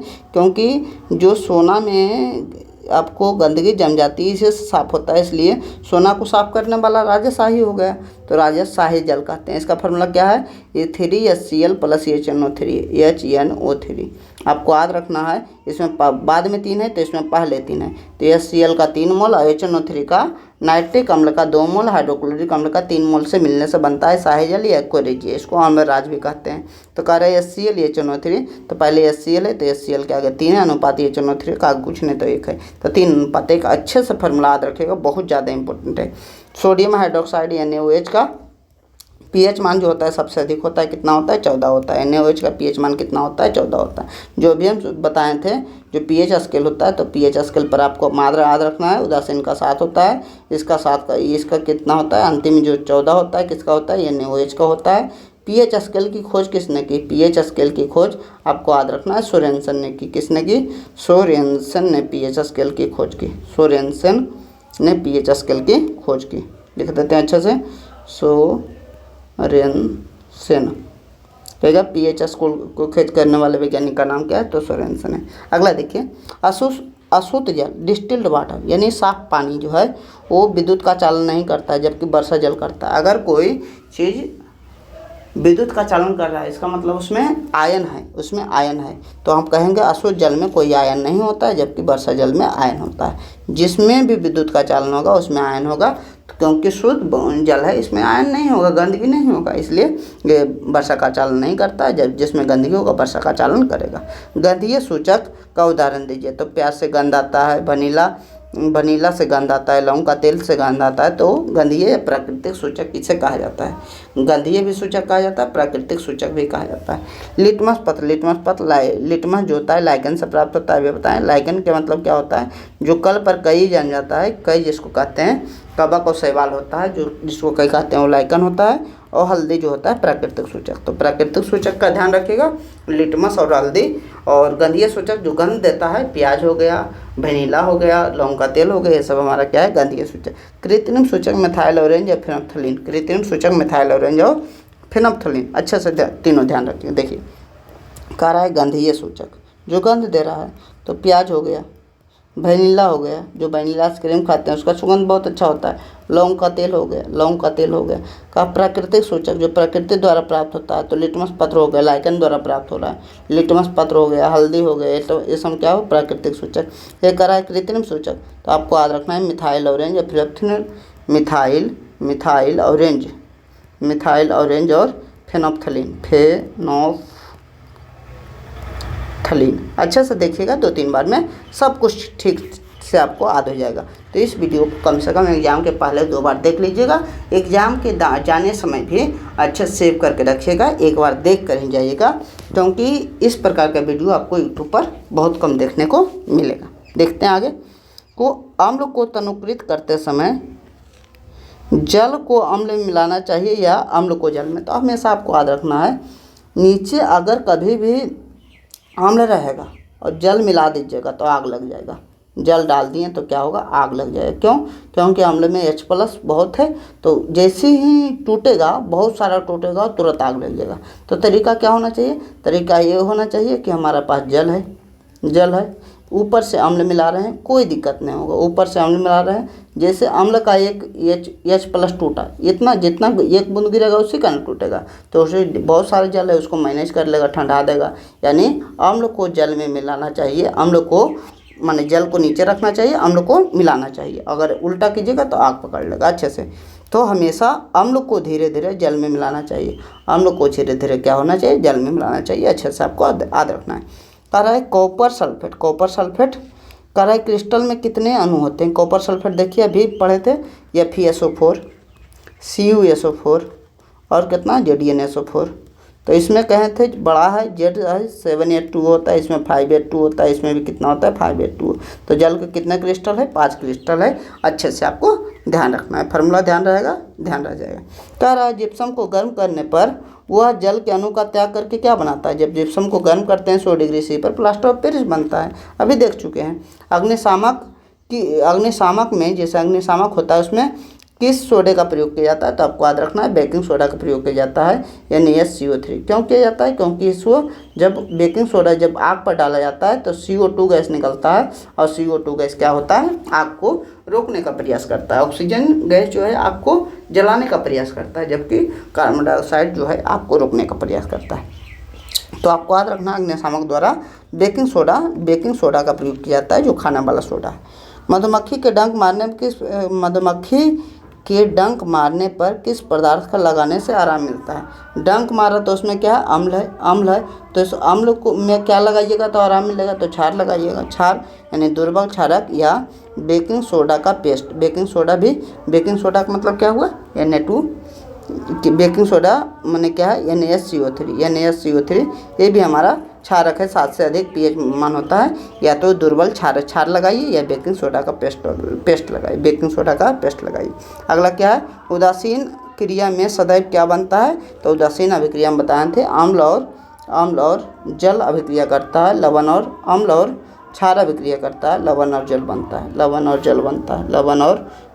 है। तो इसका आंसर क्या हुआ, लवण और जल। आगे बढ़ते हैं। देखिए 200 क्वेश्चन के आसपास हमको पहुंचना है। हम लोग लगभग 85 क्वेश्चन के आसपास पहुंच गए। 5 चैप्टर करना है, 3 चैप्टर अच्छे से कर चुके हैं।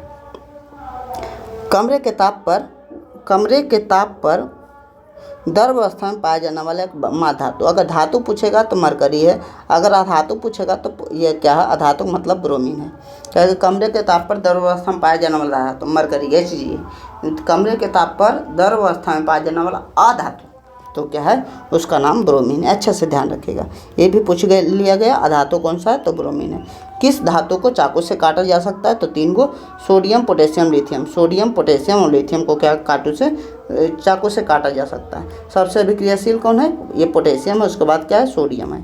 तो ये सबको, सोडियम पोटेशियम को, ये सबको आपको एक चीज़ याद रखना है, केरोसिन तेल में रखा जाता है, ये मिट्टी के तेल में रखा जाता है, चाकू से बहुत मुलायम होता है, इसलिए चाकू से काटा जाता है। देखिए कह रहा है कि चाकू से काटा जाए, सोडियम पोटेशियम लिथियम तीनों। कह रहा है धातुओं को पीटकर पतली चादर बनाना। धातु कैसे, कोई भी धातु है जैसे टीना है, उसको पीटकर पतला पतला बनाते हैं, उसके बाद देखिए उसका बॉक्सर बनाया जाता है, तो इसको आघात वर्धता कहते हैं। आघात का मतलब चोट मार रहा है, धीरे धीरे बड़ा हो रहा है, तो आघात वर्धता, बर्दाश्त कर रहा है, तो इससे क्या कहते हैं, जब किसी धातु को पीटा जाता है और वो क्या कर चोट बर्दाश्त करके बड़ा होते जाता है, फैलते जाता है, पतला चादर बन जाता है, आघात वर्धता कहते हैं। एक को कहते हैं आघात वर्धता, एक को कहते हैं तन्यता का मतलब जब धातु के चादर को पीटा जाता है और उसे तार के रूप में, लंबे तार के रूप में बनाया जाता है, तो उसे तन्यता कहते हैं। जब चादर बनाया जाता है, पतले चादर बनाया जाता है, तो उसे क्या कहते हैं, आघात वर्धता कहते हैं। तो दोनों याद रखिएगा, आघात वर्धता। तार में खींचने की क्षमता को क्या कहते हैं, तन्यता कहते हैं। सबसे अधिक आघात वर्धता तन्यता किसका है, तो सोना का सबसे अधिक है, उसके बाद किसका है, चांदी का है। तो ऑप्शन अगर सोना चांदी दोनों रहेगा तो सोना मारिएगा, ऐसे क्या चांदी। 1 किलोमीटर आपको याद रखना है, 1 ग्राम सोना से 2 किलोमीटर लंबा तार बनाया जा सकता है। 2 किलोमीटर लंबा तार, सोचिए कितना ज़्यादा तन होता है, टूटेगा नहीं। 2 किलोमीटर लंबा तार बनाया जा सकता है। तो 1 ग्राम सोना से कितना किलोमीटर लंबा तार बनाया जा सकता है, 2 किलोमीटर लंबा तार बनाया जाता है। विद्युत का सबसे अच्छा चालक कौन सी है, तो विद्युत का सबसे अच्छा चालक जो है चांदी है। उसके बाद कौन सा है, उसके बाद कॉपर है। सबसे अच्छा चालक पूछेगा, उसमें चांदी ऑप्शन रहेगा, कॉपर ऑप्शन रहेगा, दोनों कौन सा मारना है, चांदी मारना है। तो चांदी में डबल टिक और कॉपर में सिंगल टिक। अगर चांदी रहेगा तो चांदी ऑप्शन, चांदी नहीं रहेगा तो तांबा ऑप्शन हो सकता है। अगला देखिए, इसमें कुछ क्वेश्चन आपसे 5 क्वेश्चन पूछ लेते हैं। कितना क्वेश्चन हो गया हम सबका, लगभग 15 क्वेश्चन, 16 नंबर क्वेश्चन से आपसे पूछते हैं। कौन सा अधातु कमरे के ताप पर द्रव अवस्था में पाया जाता है, द्रव अवस्था में पाया जाता है। दूसरा क्वेश्चन है, किस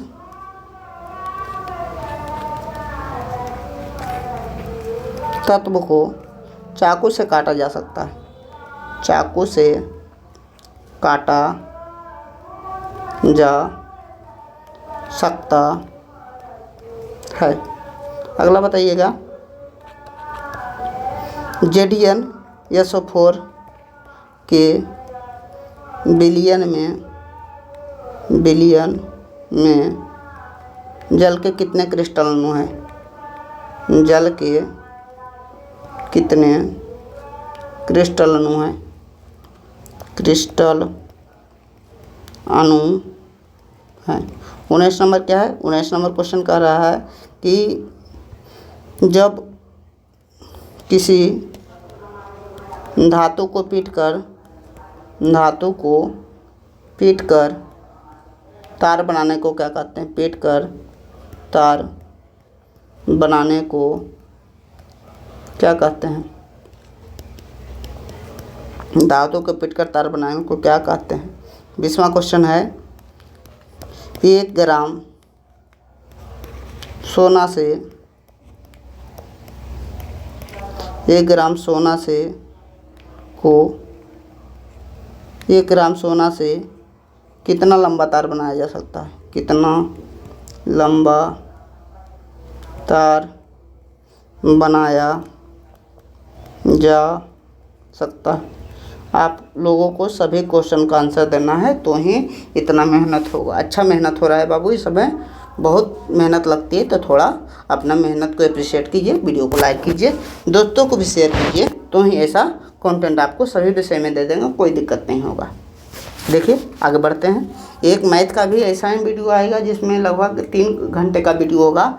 उसमें क्या करेंगे हम लोग, उसमें हम लोग 250 क्वेश्चन लेंगे ऑब्जेक्टिव, उसके बाहर एक भी क्वेश्चन आपके एग्जाम में नहीं जाएगा। मैथ में तो ऑब्सोल्यूटली होता है ना, कि मैथ में तो कॉन्सेप्ट पूछता है, उसमें नंबर का इधर हेर फेर हो सकता है, कोई दिक्कत नहीं होगा। तो अच्छे से पढ़िए और वीडियो को जितना हो सके शेयर कीजिए, ताकि हम आप लोगों को अधिक से अधिक मदद कर पाएँ। कह रहा है शीशा और पारा ऊष्मा का सुचालक है या कुचालक? तो शीशा क्या है? पीवी। शीशा और पारा भी क्या है? दोनों कुचालक है। दोनों क्या है? ऊष्मा का कुचालक है। दोनों क्या है? ऊष्मा का कुचालक है। पारा भी Hg भी ऊष्मा का कुचालक है, और शीशा भी जानते हैं, शीशा से भी करंट नहीं पास होगा, तो ऊष्मा का क्या है? कुचालक है। एक ही ऐसी धातु का नाम बताएं जो चमकील। धातु जो होता है वो चमकीला होता है, लेकिन कुछ कुछ अधातु भी चमकीला है। कौन सा? एक ही अधातु है, वो क्या है? आयोडीन। एक धातु जो होता है हमेशा चालक होता है, लेकिन क्या है? कौन सा अधातु चालक है? कौन सा अधातु जो है चालक है? अधातु चालक है, तो उसको आपको याद रखना है। ग्रेफाइट जो है अधातु है फिर भी चालक है, तो इसको भी याद रखना है। कौन सा अधातु जो है सुचालक है? तो ये क्या है? ग्रेफाइट। अगला प्रकृति में सबसे कठोर पदार्थ कौन सा है? तो हीरा है, कार्बन का अपरूप है। ग्रेफाइट भी कार्बन का अपरूप ही है। अगला देखिए, कह रहा है कि सोडियम धातु को क्रियोसिन में डुबाकर क्यों रखते हैं? क्योंकि सोडियम जो होता है, पोटेशियम होता है, बहुत ज़्यादा अभिक्रियाशील है, क्योंकि इसको हवा में छोड़ देंगे तो ये क्या होगा? आग पकड़ लेगा। हवा में भी छोड़ने पर आग पकड़ लेगा। कहेंगे यह अत्यंत क्रियाशील है, वायु की नमी से आग पकड़ने से बचने के लिए इसे क्रियोसिन में रखते हैं। कह रहा है वैसे धातु ऑक्साइड जो अम्ल और क्षार दोनों से अभिक्रिया करते हैं उसे उभयधर्मी ऑक्साइड कहते हैं। उभयधर्मी ने कॉमन है दोनों से। इसका एग्जाम्पल क्या होता है? JDNO होता है, Al2O3 होता है। तो ये सब एग्जाम्पल भी अच्छे से आपको ध्यान रखना है। कह रहा है उभयधर्मी ऑक्साइड का एग्जाम्पल दीजिए, तो Al2O3 JDNO दोनों क्वेश्चन बहुत बार पूछा गया। देखिए जो भी बता रहे हैं क्वेश्चन बार बार पूछा गया क्वेश्चन है। आप इस बात से अंदाजा लगा सकते हैं, CBSE में पूछा गया है, बिहार बोर्ड में पूछा गया, इतना बार पूछा गया। बहुत सारे लोग क्या करते हैं, केवल बिहार बोर्ड का क्वेश्चन ले आएंगे, एक एक क्वेश्चन, वो बहुत ज़्यादा इंपॉर्टेंट क्वेश्चन नहीं। इतना डिटेल्ड स्टडी मटेरियल आपके लिए कहीं नहीं मिलेगा। तो इसलिए अच्छे से वीडियो को देखिए, ज़्यादा से ज़्यादा लाइक कीजिए। 50 लाइक पूरा करने के बाद दूसरा वीडियो भी हम पब्लिश करेंगे। फिजिक्स का, बायोलॉजी का जो भी है, अभी बहुत सारा सब्जेक्ट बचा हुआ है, आप कहिएगा। फिर मैथ और साइंस तो बहुत अच्छे से हम करा ही देंगे। उसके बाद अगर आपका रिस्पॉन्स अच्छा रहा तो सोशल साइंस, हिंदी, संस्कृत सबका आपका कम से कम ऑब्जेक्टिव तो हम करा सकते हैं बहुत अच्छे से। तो अच्छे से देखिए और वीडियो को ज़्यादा से ज़्यादा शेयर करते रहिएगा। लोहे को जंग से बचाने के लिए उस पर जिंक की एक पतली परत चढ़ाते हैं। चढ़ाने की विधि को क्या कहते हैं? जस्तीकरण कहते हैं। जस्तीकरण, इसका हिंदी क्या होता है? जस्तीकरण या सदलेपन, गलवीकरणाइजेशन, गलवीकरण, कुछ 3-4 नाम देते हैं, 3-4 नाम अच्छे से याद रखें। पीतल किसका मिश्रण है? तो इसके लिए पिताजी पढ़ते हैं। पी से पीतल, ता से तांबा, ता से तांबा, जा से जिंक, यानी जो पीतल है वो तांबा और जिंक के मिलने से बना है। देखिए ट्रिक भी बीच बीच में बता रहे हैं। अब चैन उपचैन में बहुत सारा कन्फ्यूजन होता है, वो बता दिए। पिताजी कैसे होता है वो बता दिए, तो बहुत सारा लोग जानते भी हैं, लेकिन फिर भी आपको अच्छे से एक वीडियो में सब कंटेंट मिल रहा है अच्छे से। देखिए कह रहा है कांसा, तो एक क्या पीतल क्या हुआ? पीतल जो हुआ Cu+ JDN हुआ। और कांसा पूछेगा तो Cu+ एसन सेम है। Cu+ एगो एसन है, एगो Cu+ JDN है। कौन JDN है पता लग जाएगा। जिंक में, पिताजी में जिंक आ रहा है इसलिए JDN है, तो अच्छे से याद रखिएगा। कह रहा है शोल्डर जो है वो किसका मिश्रण है? तो शोल्डर पूछेगा, टांगा पूछेगा, 2-3 चीज़ पूछेगा। शोल्डर, टांका या आपको फ्यूज पूछेगा। शोल्डर, टांका या फ्यूज पूछेगा। तो ये सब किसका मिश्रण है? तो Pv+ एसन का मिश्रण है। Pv+ एसन का मिश्रण है जिसका प्रतिरोध बहुत ज़्यादा होता है। तो अच्छे से आपको याद रखना है। एक पूछेगा नाइक्रोम किसका मिश्रण है? ये तीनों तो बहुत ज़्यादा इंपॉर्टेंट है। नाइक्रोम किसका मिश्रण है? तो निकेल और क्रोमियम का मिश्रण है नाइक्रोम। नाइक्रोम किसका मिश्रण है? तो निकेल और क्रोमियम, निकेल और क्रोमियम। नाइक्रोम किस में प्रयोग होता है? तो स्त्री बला तार में जिससे आयरन करते हैं उसमें क्या किसका प्रयोग करते हैं? नाइक्रोम का प्रयोग करते हैं। शुद्ध सोना कितने कैरेट का होता है? 24 कैरेट का होता है। और जो आभूषण बनाने वाला कोई सोना 22 कैरेट का होता है। 2 कैरेट क्या होता है? तांबा या चांदी कुछ मिलाया जाता है, शुद्धियाँ मिलाई जाती है। तो कहेगा शुद्ध सोना कितना कैरेट का होता है? 24 कैरेट का। लेकिन शुद्ध सोना का आभूषण नहीं बनाया जाता है क्योंकि वो बहुत ज़्यादा क्या होता है? मुलायम होता है, इसलिए उसमें अशुद्धि मिलाकर 2% तांबा या चांदी मिलाकर उसमें आभूषण बनाया जाता है। अम्लगम क्या होता है? Hg प्लस कोई धातु रहे तो उसे अम्लगम कहते हैं। Hg प्लस कोई धातु रहे, धातु के शुद्धिकरण में इसका प्रयोग किया जाता है क्योंकि Hg जो होता है वो अपने ऊपर पूरा गंदगी को ले लेता है और धातु जो होता है शुद्ध हो जाता है। तो अम्लगम क्या है? यदि में धातु में एक धातु पारा हो उसे क्या कहते हैं? अमलगम कहते हैं। तो आपको याद रखना है धातु और प्लस Hg का जो धातु प्लस Hg का जो मिश्रण होता है उसे क्या कहते हैं? अम्लगम कहते हैं। एक अम्ल राज्य था, ये देख लीजिए, कन्फ्यूजन है, वहाँ अम्ल राज्य था, उसको एक्वारेजिया बोलते हैं, 3HCl प्लस HNO3। तो कन्फ्यूजन भी आप दूर करते हुए चलिए। कह रहा है सल्फाइड अयस्क को वायु की अनुपस्थिति में अधिक ताप पर गर्म करने को क्या कहते हैं? तो सल्फाइड अयस्क को देखिए, ये भर्जन जो है वायु की उपस्थिति में, तो वायु की उपस्थिति में भर्जन और वायु की अनुपस्थिति में सीमित मात्रा या अनुपस्थिति में कहेगा तो निस्तापन। निस्तापन का मतलब नहीं समझ लीजिए, नहीं का मतलब सीमित मात्रा है, कम है, तो नहीं का मतलब निस्तापन। तो वायु की उपस्थिति में बोलेगा तो वायु की उपस्थिति में क्या होगा? भर्जन होगा। और वायु की कमी मात्रा में या अनुपस्थिति में वो क्या होगा? निस्तापन। नहीं समझ लीजिएगा, नहीं है तो निस्तापन है। सल्फाइड अयस्क जो होता है उसका भर्जन विधि द्वारा ऑक्साइड बनाया जाता है, जबकि कार्बोनेट अयस्क का निस्तापन विधि द्वारा ऑक्साइड बनाया जाता है। पूछेगा सल्फाइड अयस्क का ऑक्साइड में परिवर्तन किस विधि द्वारा होता है? तो भर्जन। और कार्बोनेट अयस्क का निस्तापन। जो सल्फाइड अयस्क का भर्जन विधि में होता है उसमें वायु की उपस्थिति होती है, इसमें वायु कार्बोनेट में वायु की अनुपस्थिति होती है। सिनेबार क्या होता है? HGS होता है। किसका माने मुख्य अयस्क है? तो सिनेबार। Hg को क्या कहते हैं? पारा कहते हैं। एक पूछता है बॉक्साइट किसका अयस्क है? बॉक्साइट किसका अयस्क है? इसका फार्मूला होता है Al2O3। तो पता रख लिया फार्मूला से, एल्युमिनियम का अयस्क है।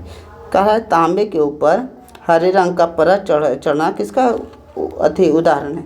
तो तांबे के ऊपर जैसे मान लीजिए लोहा में जंग लगता है तो भूरा हो जाता है, तो तांबे पर जंग लगता है तो हरा होता है। जंग को क्या कहते हैं? संक्षारण कहते हैं। तो किसका उदाहरण है? या संक्षारण का उदाहरण है। तांबा के ऊपर क्या होता है? परत चढ़ जाना, संक्षारण का उदाहरण। संक्षारण का मतलब जंग का उदाहरण है। अच्छे से सिल्वर की वस्तुएं वायु में खुला छोड़ने पर कुछ समय काली हो जाती है। सिल्वर क्या होता है? Ag जो चांदी होता है वो काली पड़ जाती है। क्यों पड़ जाती है? क्योंकि ये सिल्वर सल्फाइड का निर्माण हो जाता है। सिल्वर सल्फाइड का देखिए 2-3 चीज़ें याद रखिए। लोहा जो होता है जंग लगता है तो कैसा हो जाता है? भूरा हो जाता है, ये बात। उसके बाद जो है तांबा वो जंग लगता है तो कैसा होता है? तो तांबा जंग लगने पर कैसा रंग हो जाता है? हरा हो जाता है। अगला सिल्वर जंग लगने पर कैसा हो जाता है? सिल्वर जो होता है काला हो जाता है। क्यों हो जाता है काला? क्योंकि सिल्वर सल्फाइड का निर्माण होता है। सल्फाइड की परत उस पर चढ़ जाती है। कह रहा है बॉक्साइट किसका अयस्क है? अभी बताएं बॉक्साइट Al2O3 होता है, एल्युमिनियम का अयस्क है। कहें धातु ये विद्युत धनात्मक क्यों होती है? क्योंकि धातु जो होता है इलेक्ट्रॉन का त्याग करता है। जैसे मान लीजिए Mg है तो Mg का 12 होता है, 12 को 2 8 2 करते हैं, तो अगर 4 से कम इलेक्ट्रॉन है तो बाहर निकल जाता है। अगर इलेक्ट्रॉन बाहर जा रहा है तो इलेक्ट्रॉन पर माइनस आवेश होता है, माइनस आवेश बाहर चल गया तो इस पर क्या होता है? प्लस आ जाता है। तो धनात्मक क्यों होती है? तो धनात्मक होती है कि इलेक्ट्रॉन का त्याग करता है। और धातु जो होती है विद्युत ऋणात्मक क्यों होती है? क्योंकि इलेक्ट्रॉन ग्रहण करती है। तो इलेक्ट्रॉन का त्याग करता है, इलेक्ट्रॉन क्या करती है? ग्रहण करती है। धातु इलेक्ट्रॉन ग्रहण करती है, जबकि धातु जो होता है इलेक्ट्रॉन का त्याग करता है। अच्छे से ध्यान रखिएगा।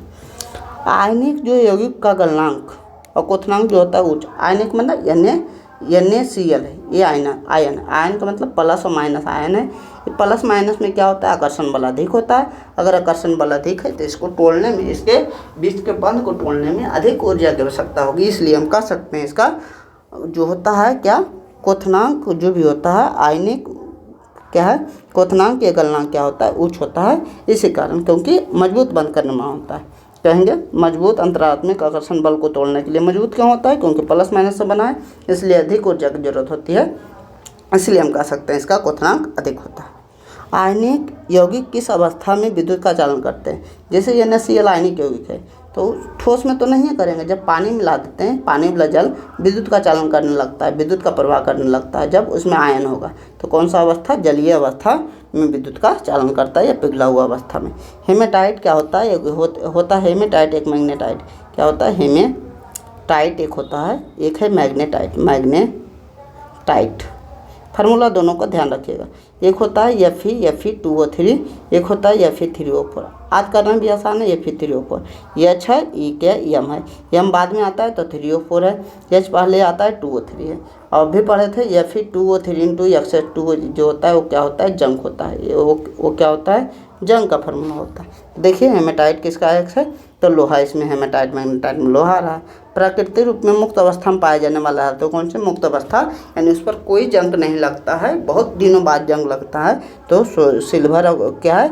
सोना और प्लेटिनम है। मुक्त अवस्था में पाए जाने वाला तो सोना या प्लेटिनम है, इसलिए इनका आभूषण महंगा होता है, क्योंकि इस पर कभी क्या होगा? चमक इसकी नहीं उड़ेगी, इसमें किसी प्रकार का रिएक्शन नहीं होगा, इसलिए चमक बरकरार रहती है और चमक इसका नहीं उड़ेगा। अच्छे से आपको ध्यान रखना है।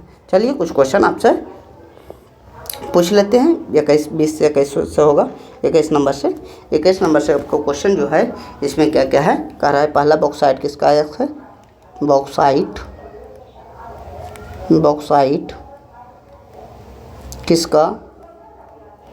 बॉक्साइट किसका अयस्क है? पहला क्वेश्चन। दूसरा क्वेश्चन क्या है? 22 नंबर क्वेश्चन है कि जो होता है कौन सा अधातु चमकीला है? 23 नंबर कौन सा अधातु विद्युत का चालन करता है? कौन सा धातु विद्युत का चालन करता है? 24 नंबर क्वेश्चन है कि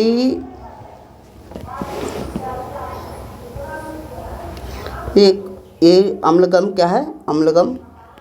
अम्लगम किसका मिश्रण होता है? किसका? इन धातु के साथ क्या मिलता है तो अम्लगम बनता है? किसका मिश्रण है? और पीतल किसका मिश्रण है? पीतल किसका मिश्रण है? सभी का आंसर आपको ज़रूर से ज़रूर देना है और देते हुए चलना है, ताकि आपका जो तैयारी हो बहुत अच्छा हो जाए। क्योंकि केवल आपको पढ़ने से, वीडियो देख लेने से कुछ नहीं होने वाला है। एक बार वीडियो को अच्छा देखिए, इन क्वेश्चनों का आंसर दीजिए कमेंट में। उसके बाद एक बार अपने से कॉपी पर लिख लीजिए क्वेश्चन, अपने से आंसर लिखिए, अपने से बहुत अच्छा से याद हो जाएगा। कंसेप्ट के साथ पूरा अच्छा से याद हो गया, समझ लीजिए आपका कल्याण हो गया एग्जाम में। ऐश में पाए जाने वाली अशुद्धियों को क्या कहते हैं? रेतीली या अवांछित अशुद्धि जो हम नहीं चाहते हैं उसे क्या कहते हैं? गैंगिया मैट्रिक्स कहते हैं। क्या कहते हैं? मैट्रिक्स भी कहते हैं। तो अयस्क में पाए जाने में, अयस्क क्या होता है? खनिज क्या होता है? एक बार समझ लेते हैं। जो खनकर निकाला जाता है उसे खनिज कहते हैं। अगर उसमें धातु की मात्रा अधिक होती है तो उसे क्या कहते हैं? अयस्क कहते हैं। कोई भी चीज़ खन के निकाले, जैसे कोयला निकालें, जैसे हम मान लीजिए निकाले सोना, तो सभी चीज़ खनिज है।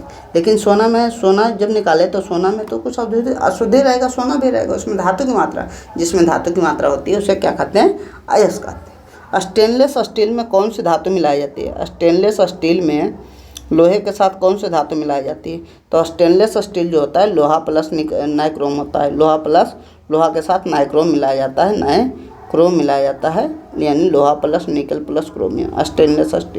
स्टेनलेस स्टील क्या होता है? लोहा के साथ नाइक्रोम मिलाई जाती है। तो अच्छे से आपको याद रखना है, लोहा प्लस नाइक्रोम को क्या कहते हैं? निकल और क्रोमियम कहते हैं। इसलिए Fe प्लस या नाइ प्लस Cr जो है।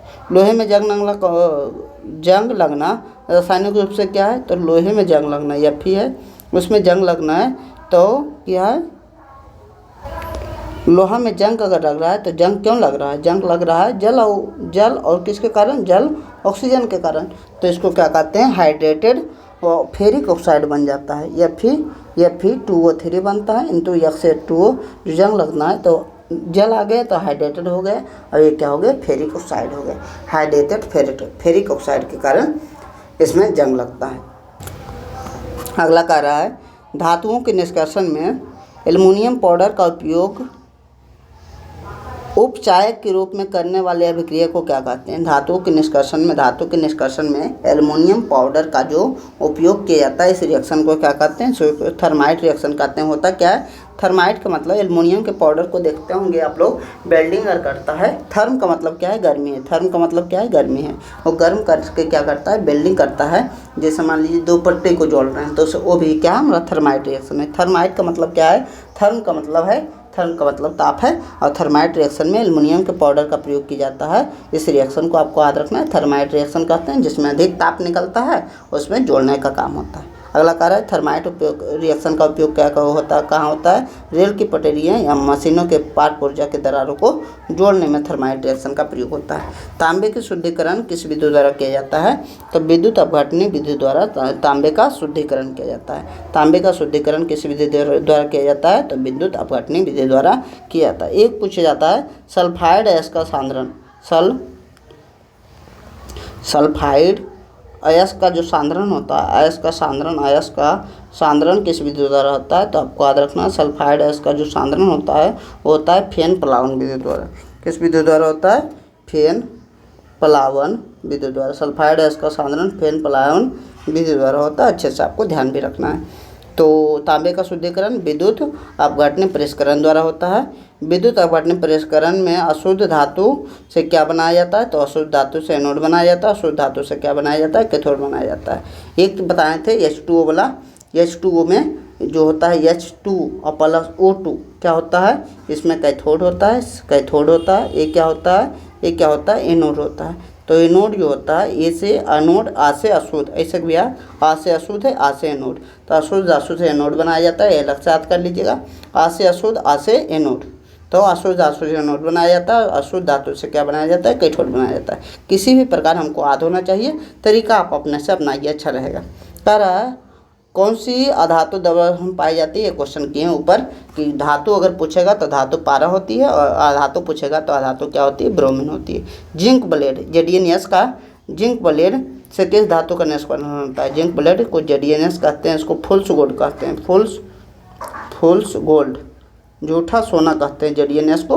कहेगा फुल्स गोल्ड किसे कहा जाता है, JDNS को कहा जाता है। तो जस्ता का निष्कर्षण इसके द्वारा होता है। धातु की सतहें जो होती है चमकदार होती है। धातु का कौन सा गुण बताता है, तो धात्विक चमक, मेटालिक लस्टर का गुण का बखान करता है। चलिए हमारे 3 चैप्टर हो गए हैं, 4 और 5 चैप्टर बचा हुआ है। 5 चैप्टर में ज़्यादा क्वेश्चन नहीं, आपने इस क्वेश्चन लिखना पड़ेगा क्योंकि NCERT ने क्या किया है, इसका क्वेश्चन हटा दिया है। देखिए अब देखते हैं कार्बन परमाणु कह रहा है कार्बन के परमाणु संख्या और इलेक्ट्रॉनिक विन्यास क्या है। तो कार्बन के परमाणु संख्या आपको पता होगा 6, इलेक्ट्रॉनिक विन्यास क्या होगा, तो 2 और 4 में तोड़ेंगे तो ये होगा। कार्बन परमाणु संख्या है 6, इलेक्ट्रॉनिक विन्यास क्या है, 2 और 4 है। कार्बन की संयोजकता कितनी है, संयोग यानी 4 इलेक्ट्रॉन या तो त्याग कर सकता है या 4 इलेक्ट्रॉन ग्रहण कर सकता है, तो संयोजकता कितनी है, 4 है। कह रहा है कार्बन परमाणुओं के बीच सहसंयोजक बंध की लंबी श्रृंखला के अंगूठे गुण को क्या कहते हैं, तो इसको श्रृंखला गुण कहते हैं। क्योंकि कार्बन क्या होता है, 2 कार्बन बना सकता है, 3 कार्बन बना सकता है, इस प्रकार 4 कार्बन का श्रृंखला बना सकता है। इस प्रकार कार्बन बहुत सारे कार्बन का श्रृंखला बना सकता है। इसी कारण कार्बन के योग जो है ब्रह्मांड में सबसे ज़्यादा है। तो कार्बन का सबसे ज़्यादा जो यौगिक है इस श्रृंखला गुण के कारण श्रृंखला बनाता है, इस गुण को क्या कहते हैं, श्रृंखला गुण कहते हैं। 2 परमाणुओं के बीच इलेक्ट्रॉन के साझेदारी से बना हुआ बंध को क्या कहते हैं, सहसंयोजक बंध। जैसे मान लीजिए इलेक्ट्रॉन का इसके पास हमारे पास 1 इलेक्ट्रॉन अधिक है, जैसे रहा H है और Cl है, तो H है और C है, तो C के पास मान लीजिए 1 इलेक्ट्रॉन इसका ले लिए, 1 इलेक्ट्रॉन ऐसे बंध बना दिए, साझेदारी बना तो इसको क्या कहते हैं, ये भी यूज करेगा इसका अपने में, तो साझेदारी बना तो इसको सहसंयोजन बंध कहते हैं। अगर ट्रांसफ़र से होता है, ट्रांसफ़र का मतलब इलेक्ट्रॉन के ऐसा बंध जिसका निर्माण इलेक्ट्रॉन के स्थानांतरण से होता है, उसको आयनिक बंध कहते हैं। क्या बोलते हैं, आयनिक बंध बोलते हैं, तो उसको बोलते हैं आयनिक बंध। अच्छे से याद रखिएगा। अगर साझेदारी हुआ तो उसको कहते हैं क्या बोलते हैं, सहसंयोजक बंध, और स्थानांतरण इलेक्ट्रॉन का हो गया तो इसे आयनिक बंध। जैसे NaCl में कौन सा बंध है, NaCl में जो है आयनिक बंध है, NaCl में आयनिक बंध। और सहसंयोग बंध किसमें होता है, जितना भी कार्बन हाइड्रोजन के यौगिक होता है वो सहसंयोग बंध ही बनाता है। हीरा एवं ग्रेफाइट किसके अप्रूप है, तो हीरा एवं ग्रेफाइट कार्बन के अप्रूप है। अप्रूप का मतलब क्या है, रासायनिक रूप से हमारा है लेकिन जो भौतिक रूप से अलग अलग हो। दोनों तो कार्बन ही है लेकिन भौतिक रूप दोनों एक उष्मा का विद्युत का प्रवाह करता है, एक नहीं करता है, इसलिए अलग है। कार्बन का वह उपरूप जो फुटबॉल की संरचना की तरह होता है उसे C60 कहते हैं, उसका नाम है बकमिस्टर फ्लोरीन। तो 3 ये अप्रूप है, कौन सा, हीरा है, कार्बन का 3 अप्रूप हीरा, ग्रेफाइट और बकमिस्टर फ्लोरीन। तीनों को अच्छे से ध्यान रखिएगा। केवल कार्बन और हाइड्रोजन से बने हुए को क्या कहते हैं, तो इसको हाइड्रोकार्बन कहते हैं। हाइड्रो और कार्बन, हाइड्रोजन और कार्बन से बने हुए यौगिक को क्या कहते हैं, हाइड्रोकार्बन कहते हैं। संतृप्त होता है, एक असंतृप्त होता है, अच्छा समझिएगा। जो हाइड्रोकार्बन होता है, हाइड्रोकार्बन जो होता है एक तो संतृप्त होता है, एक संतृप्त जिसको सैचुरेटेड कहते हैं, संतृप्त, एक होता है असंतृप्त। तो ये क्या होता है, जिसमें ANE अंतिम लगा रहेगा, यानी सिंगल बॉन्ड रहेगा, वो संतृप्त होता है। जिसमें ENE या बाई लगा रहेगा, यानी डबल या ट्रिपल बॉन्ड होगा, तो उसे क्या कहेंगे, असंतृप्त, यानी भूखा हुआ है। ये संतृप्त है, यानी पूरा फुल हो गया है। तो इसका फार्मूला क्या होता है, तो संतृप्त का फार्मूला याद रखेगा CnH2n+2। और इसका फार्मूला ENE का फार्मूला क्या होता है, तो CnH2n दुगना होता है, इसमें दुगना से 2 कम हो जाता है, CnH2n-2 होता है। तो तीनों का फार्मूला ध्यान रखेगा। और कहेगा अल्केन का फार्मूला क्या है, समझ लीजिए, यहाँ से लिख देते हैं ALKANE। अल्क मने क्या होता है, अल्क मने रूट वर्ड आता है, जैसे मेथेट प्रोब्यूट आता है, आपको कभी पढ़ाएंगे तो समझ में आएगा। ये क्या होता है, अल्केन का फार्मूला CnH2n+2।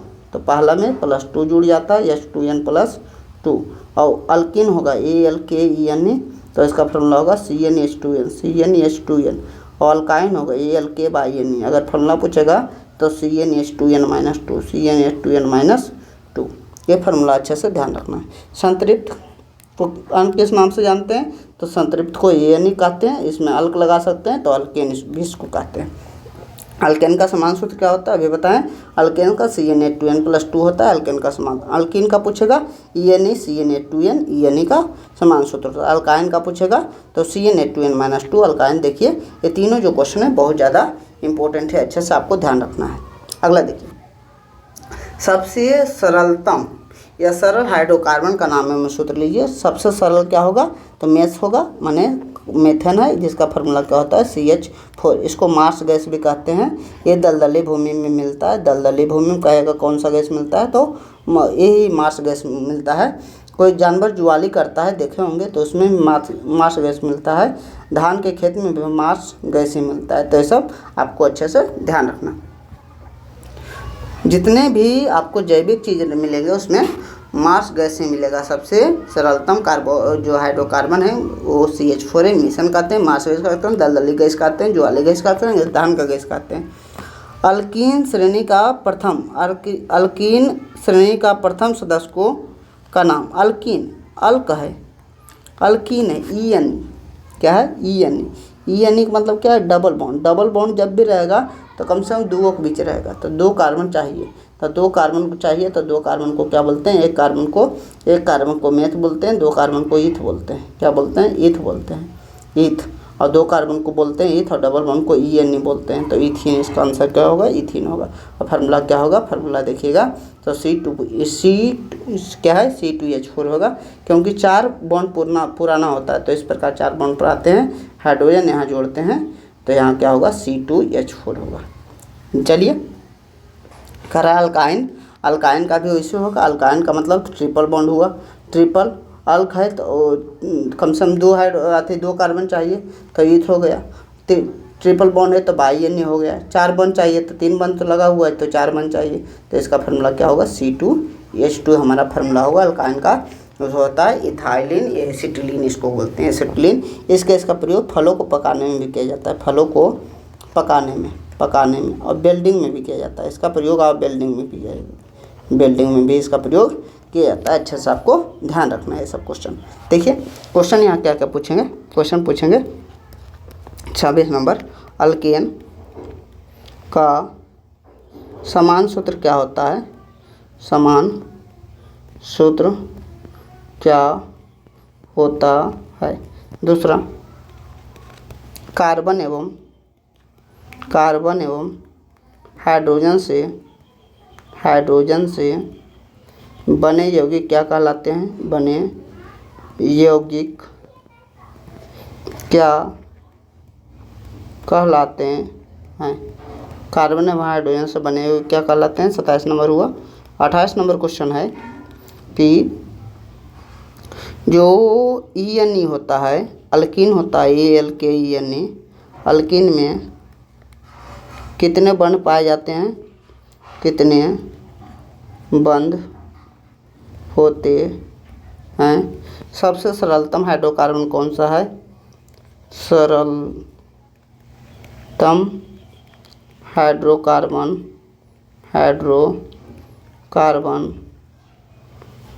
कौन सा है? और कार्बन के तीनों अप्रूप का नाम लिखे। कार्बन के 3 अप्रूप का नाम लिखें। आपको कमेंट में आंसर ज़रूर से ज़रूर देना है। अगर आप कमेंट में आंसर नहीं दीजिए, इसलिए हम समझ लेंगे कि आप लोग पढ़ने वाले स्टूडेंट नहीं, आप लोगों के लिए मेहनत करना व्यर्थ है। ठीक है, तो अगर आप अगला वीडियो चाहते हैं तो कमेंट में तो आंसर पक्का देना है, वीडियो को लाइक भी करना है, दोस्तों तक भी शेयर करना है, ताकि अगर कम से कम 25 प्लस लाइक तो इसमें चाहिए। 25 प्लस लाइक में अगला वीडियो हम पब्लिश कर देंगे। वो होगा किस विषय का वीडियो, आपसे कमेंट ले लेंगे। या तो आप कहिएगा फिजिक्स तो फिजिक्स होगा, या बायोलॉजी कहिएगा तो बायोलॉजी का हो जाएगा। पहले इस वीडियो को इत्मीनान से अच्छे से 2-3 दिन में ख़त्म कीजिए, समाप्त कीजिए, पार्ट बाय पार्ट। 2 बार कम से कम एग्जाम से पहले, 1 बार एग्जाम के समय देख लीजिएगा, 3 बार इस वीडियो को सबका देखा होना चाहिए। इसके बाद केमिस्ट्री का एक भी क्वेश्चन आपसे अगर छूट गया तो हमको इसी वीडियो में आप बताकर चली जाइएगा। ठीक है। गैस वेल्डिंग में किसका प्रयोग होता है? अभिकरण C2H2 एसिटिलीन का प्रयोग होता है, गैस वेल्डिंग में प्रयोग होता है। और फलों को पकाने में भी इसी का प्रयोग होता है। देखिए अच्छे से, एक होता है समजातीय श्रेणी। समजातीय श्रेणी किसको कहते हैं? ऐसा श्रेणी, समजातीय श्रेणी जिसका क्रियाशील मूलक समान हो। क्रियाशील, अभिक्रियाशील मूलक या क्रियाशील मूलक जो है समान हो। जैसे अंतिम OH है, कहें C2H5OH, CH3OH है, तो अंतिम क्रियाशील मूलक समान है और CH2 का अंतर भी होना चाहिए। तो ऐसा श्रेणी जिसका क्रियाशील मूलक समान हो और CH2 का अंतर हो, उसे क्या कहते हैं? उसे कहते हैं समजात श्रेणी। तो कहता है यौगिकों की ऐसा श्रेणी जिसमें समान प्रकार का प्रक्रियात्मक समूह होता है, क्रियाशील मूलक, या उसको कहते हैं क्या? फंक्शनल रूप कहते हैं। अगर सेम रहे तो उसे क्या कहते हैं? समजातीय श्रेणी। कुछ क्रियाशील मूलक है, अच्छे से ध्यान रखिएगा। वो एक OH होता है, एक CHO होता है, एक COOH होता है, एक CO होता है, एक NO2 होता है। ये पांचों इतना बार एग्जाम में पूछा जाता है, हर एक बार पूछा ही जाएगा। इसको अल्कोहल बोलते हैं। इसको क्या बोलते हैं? अल्कोहल। अंतिम क्या लगाते हैं? इसको अंतिम OL लगाते हैं, अल्कोहल में OL लगाते हैं।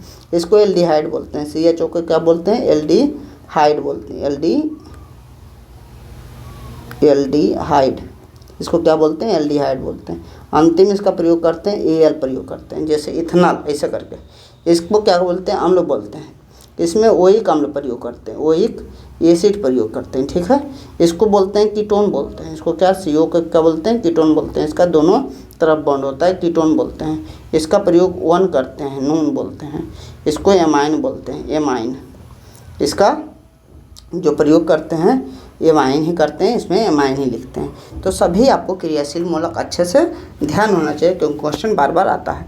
कह रहा है समजातीय श्रेणी में 2 क्रमागत सदस्यों के बीच सदस्यों का अंतर कितना होता है? तो अभी बताएं कितना अंतर होता है? CH2 का अंतर होता है। ये भी अच्छे से याद रखिएगा। समजातीय श्रेणी में जो होता है अंतर कितना होता है? CH2 का अंतर होता है। अल्कोहल का फंक्शनल ग्रुप कौन सा है? तो अल्कोहल को OH बोलते हैं, तो फंक्शनल ग्रुप क्या है? OH है। एल्डिहाइड का फंक्शनल ग्रुप क्या है? CHO है। कार्बोक्सिलिक अम्ल जहाँ रहेगा उसका फंक्शनल ग्रुप क्या होगा? COOH। कीटोन का फंक्शनल ग्रुप क्या है? CO। कीटोन का दोनों तरफ जो है क्या लगा हुआ है? दोनों तरफ हमारा बॉन्ड लगा हुआ है, CO इस प्रकार बॉन्ड लगा हुआ है, तो कीटोन हो गए। देखिए, समान आणविक सूत्र एवं विभिन्न संरचना सूत्र वाले यौगिक को समावयवी कहते हैं। समावयवी, जैसे मान लीजिए कार्बन, इस प्रकार का 4 कार्बन है, तो ये C4 लिखेंगे। लेकिन यही कार्बन इस प्रकार है, देखिए ये कार्बन इस प्रकार है, यहाँ हो गया, तो कार्बन तो इसमें भी 4 है, इसमें भी 4 है, लेकिन उसका रचना अलग है, संरचना जो अलग है, तो इसको क्या कहते हैं, अगर अनुसूत्र समान रहे लेकिन संरचना सूत्र अलग रहे तो उसे समावेवी कहते हैं। अच्छे से आपको याद रखना है, संरचनात्मक समावेवी या समावेवी कहते हैं। ब्यूटेन के कितने समावेवी है, तो ब्यूटेन का याद रखिएगा, बहुत बार क्वेश्चन पूछता है ब्यूटेन के कितने हैं, तो ब्यूटेन के 2 हैं, ब्यूटेन के 2 समावेवी है, जबकि पेंटेन के 3 है। पेंटेन के कितने होते हैं, पेंटेन के 3 समावेवी है, दोनों बात याद रखना है, ब्यूटेन के 2 समावेवी है जबकि पेंटेन के 3 समावेवी हैं। इथेनॉल का साधारण नाम क्या है, इथेनॉल का C2H5OH बोलते हैं। किण्वन विधि द्वारा इथेनॉल को प्राप्त किया जाता है। पूछेगा इथेनॉल को किस विधि द्वारा प्राप्त किया जाता है, किण्वन विधि। किण्वन विधि में किसका प्रयोग होता है, तो ईस्ट का प्रयोग होता है, और इसका जो साधारण नाम है क्या है, एथिल अल्कोहल बोलते हैं, इथाइल अल्कोहल बोलते हैं। अगला क्वेश्चन है, शुद्ध एथेनोइक अम्ल का गलनांक बहुत कम होता है, इसलिए सर्दियों में ये जम जाता है, इसे क्या कहते हैं। शुद्ध एथेनोइक अम्ल जो होता है, एथेनोइक अम्ल का फॉर्मूला CH3COOH होता है। इसका क्वथनांक बहुत अधिक, गलनांक जो होता है बहुत कम होता है, यानी कम ही, मान लीजिए 0 डिग्री पर सब क्या होता है, जमता है, लेकिन ये कम ही पर जम जाता है, यानी ऊपरी तापमान पर। इसका है सर्दियों में जम जाता है, इसे क्या कहते हैं, तो इसे कहते हैं ग्लेशियर एस्टिक अम्ल। ग्लेशियर एस्टिक अम्ल का मतलब जल्दी ग्लेशियर बन जाना, जल्दी जम जाना, तो इसको क्या कहते हैं, ग्लेशियर एस्टिक अम्ल। ग्लेशियर इथेनोइक अम्ल को एस्टिक अम्ल भी कहते हैं, आगे बताए थे, जो सिरका में पाया जाता था इस कारण, तो ग्लेशियर एस्टिक अम्ल कहते हैं। अगला देखिए, कह रहा है अम्ल और अल्कोहल की क्रिया से मीठी गंध वाला यौगिक बनता है, उसे क्या कहते हैं, ईस्टर कहते हैं। जब अम्ल और अल्कोहल क्रिया करते हैं, अभिक्रिया होता है, अल्कोहल की क्रिया होती है, तो एस्टर का निर्माण होता है। एस्टर का जो गंध होता है वो कैसा होता है, मीठा होता है। आपको याद रखना है, एस्टर का गंध कैसा होता है, मीठा होता है। एस्टर से साबुन बनाने की क्रिया को क्या कहते हैं, साबुनीकरण कहते हैं। एस्टर से साबुन बनाने की क्रिया को साबुनीकरण कहते हैं। अगला देखिए, कह रहा है साबुन के अणु में जल को आकर्षित करने वाले जलरागी सिरे को क्या कहते हैं, तो इसको कहते हैं, जल को आकर्षित करने वाले को उसको क्या कहते हैं, हाइड्रोफोबिक हेड कहते हैं। हाइड्रोफोबिक एगो हाइड्रोफिलिक होता है जो आकर्षित करता है, उसको हाइड्रोफिलिक कहते हैं। H/DRO hydro PHILIC। हाइड्रोफिलिक माने हाइड्रो मतलब पानी, फिलिक माने उसे प्यार करने वाला, यानी पानी से चिपक जाता है। एगो को कहता है विकर्षित करता है, उसको कहते हैं हाइड्रोफोबिक। H/DRO PHO फोबिक माने फोबिया माने डर है, वो भाग जाता है। 2 प्रतिकर्षित करने वाले सिरा हाइड्रोफोबिक कहलाता है, और ये क्या कहलाता है, हाइड्रोफिलिक कहलाता है। आकर्षित करने वाला फिल और प्रतिकर्षित करने वाला फोबिया, उसको फोबिया है।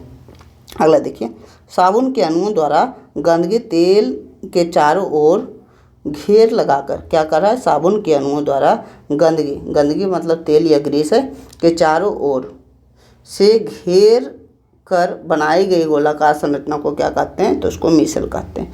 क्या होता है, साबुन के अणुओं द्वारा होता है, जो गंदगी होता है उसको क्या होता है, गंदगी को घेर कर एक संरचना बनाई जाती है, ताकि कुल गंदगी जो है यहीं आ जाए, यहाँ से गंदगी हम बाहर निकाल लें, तो इस संरचना को क्या कहते हैं, मिसेल का निर्माण करना कहते हैं। तो साबुन के अणुओं द्वारा गंदगी को घेर कर एक संरचना बनाई जाती है, जिसे क्या कहते हैं, मिसेल कहते हैं। कठोर जल में आसानी से झाग बनाने वाले पदार्थ को क्या कहते हैं, अपमार्जक कहते हैं। आपको याद रखना है, साबुन जो है वो केवल मृदु जल में काम करता है। जो कपड़ा फीसने वाला साबुन है मृदु जल में, केवल साफ जल में काम करता है। लिक्विड डिटर्जेंट जो है कठोर और साफ दोनों जल में काम करता है। तो कठोर जल में आसानी से झाग बनाने वाला कौन सा है, अपमार्जक है। कठोर जल में किन धातुओं के लवण होते हैं, तो कैल्शियम और मैग्नीशियम के लवण। अच्छे से याद रखना है, कैल्शियम और मैग्नीशियम के लवण कठोर जल में होते हैं, कैल्शियम और मैग्नीशियम के लवण। असंतृप्त वनस्पति तेल में निकेल उत्प्रेरक द्वारा हाइड्रोजन मिलाकर संतृप्त वसा बनाने को क्या कहते हैं, तो जैसे मान लीजिए कहें असंतृप्त है C2H4, असंतृप्त का मतलब डबल बॉन्ड ट्रिपल बॉन्ड वाला असंतृप्त होता था। तो इस प्रकार हमारा है, इसमें निकेल की उपस्थिति, निकेल जो होता है उत्प्रेरक का काम करता है, जो अभिक्रिया की गति को बढ़ाया घटा देता है, उसको उत्प्रेरक कहते हैं। तो उत्प्रेरक का काम करता है निकेल, बनता क्या है, इस प्रकार का बन जाता है, एक बॉन्ड वाला बन जाता है। इसको क्या कहते हैं, हाइड्रोजनीकरण। हाइड्रोजन जुट रहा है यहाँ के, सगरुम हाइड्रोजन जुट गया, देखिए। तो हाइड्रोजन को जुटने को क्या कहते हैं, हाइड्रोजनीकरण। आपको याद रखना है। असंतृप्त हाइड्रोकार्बन जो है वो निकेल की उपस्थिति में हाइड्रोजन जोड़कर संतृप्त हाइड्रोकार्बन बना लेता है, जिसे क्या कहते हैं, हाइड्रोजनीकरण कहते हैं। वनस्पति घी बनाने के लिए उत्प्रेरक के लिए कौन सा, तो निकेल और पैलेडियम का प्रयोग किया जाता है। किसका, वनस्पति घी यानी डालडा बनाने के लिए इसी हाइड्रोजनीकरण द्वारा डालडा या वनस्पति घी बनता है, असंतृप्त को संतृप्त करके। तो इसके लिए उत्प्रेरक में निकेल या पैडेलियम का प्रयोग किया जाता है। अच्छे से आपको याद रखना है। बायोगैस या सीएनजी गैस में क्या होता है, तो सीएनजी में ऊपर भी विचार चुके हैं, मीथेन गैस होता है सीएनजी। गोबर गैस में भी यही होता है। गोबर गैस में कौन सा होता है, गोबर गैस जो बनाते थे पहले वो, उसमें मीथेन गैस होता है। अगला देखिए, इथेनॉल को सांद्र सल्फ्यूरिक अम्ल के साथ 443 केल्विन पर गर्म करने पर क्या बनता है, आपको याद रखना है। C2H2 बनता है, एथिन बनता है, इथेनॉल। C2H5OH को सल्फ्यूरिक अम्ल H2SO4 में 443 केल्विन पर गर्म करने पर C2H4 बनता है। आपको ध्यान रखना है, क्योंकि जो रिएक्शन पढ़ना है, ऑर्गेनिक रिएक्शन, ट्वेल्थ में पढ़ना है कैसे बनता है, इसका मैकेनिज्म क्या होता है, आपको हम कभी मौका मिलेगा तो अच्छे से समझाएंगे। देखिए अगला क्वेश्चन है, इथेनोइक अम्ल का साधारण नाम क्या है, तो इथेनोइक अम्ल का साधारण नाम एसिटिक अम्ल बोले थे। जो सिरका में पाया जाता है उसे एसिटिक अम्ल या इथेनोइक अम्ल बोलते हैं। तो फॉर्मिक अम्ल का साधारण नाम क्या है, उसका फॉर्मिक अम्ल का मेथनोइक अम्ल बोले थे। और जिसमें क्या होता है, सिरका में आपको याद रखना है 5 से 8% विलियन को सिरका कहते हैं। इथेनोइक अम्ल के 5 से 8%, अगर 5 से 8% इथेनोइक अम्ल मिला हुआ है, इथेनोइक अम्ल मिला हुआ है, तो उसे सिरका कहते हैं, इसलिए बोलते हैं सिरका में इथेनोइक अम्ल पाया जाता है। आपको क्वेश्चन है, आपका क्वेश्चन क्या है, 30 से है। 30 से क्वेश्चन है कि आपको बताना है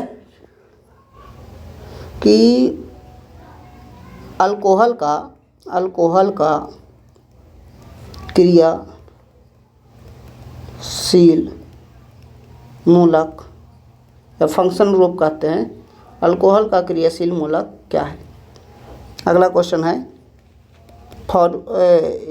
मेथनोइक अम्ल का साधारण नाम क्या है, मेथेनोइक अम्ल का साधारण नाम क्या है। अगला क्वेश्चन 32 है, वो जो गैलेना है क्या होता है, बॉक्साइट लिख देते हैं, या जिंक ब्लेड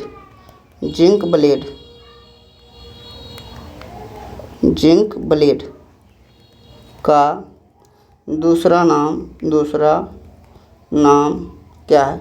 जेडीएनएस जिसको कहते थे उसको कुछ गोल्ड कहे थे, आपको ध्यान रहना चाहिए। 33 है, अम्लगम का सूत्र और अम्लराज का सूत्र, क्योंकि कन्फ्यूजन इसमें होगा। अम्लराज का सूत्र, एक क्वेश्चन इसमें आप जोड़ देते हैं। देखिए यहाँ से 31 होगा, ये 32 होगा, 33 होगा, 34 होगा और 35 होगा। एक क्वेश्चन इसमें आप जोड़ देते हैं। अशुद्धि जिसमें होता था उसको कौन सा बनाते थे, एनोड या कैथोड बनाते थे। अशुद्धि को क्या बनाते हैं, एनोड या कैथोड। अशुद्धि को क्या बनाते हैं, ऐसा रटने का तरीका भी हम बता चुके थे। अशुद्धि को क्या बनाते हैं, जल का वह भाग जो गंदगी पानी को आकर्षित करता है। साबुन का वह भाग जो पानी को आकर्षित करता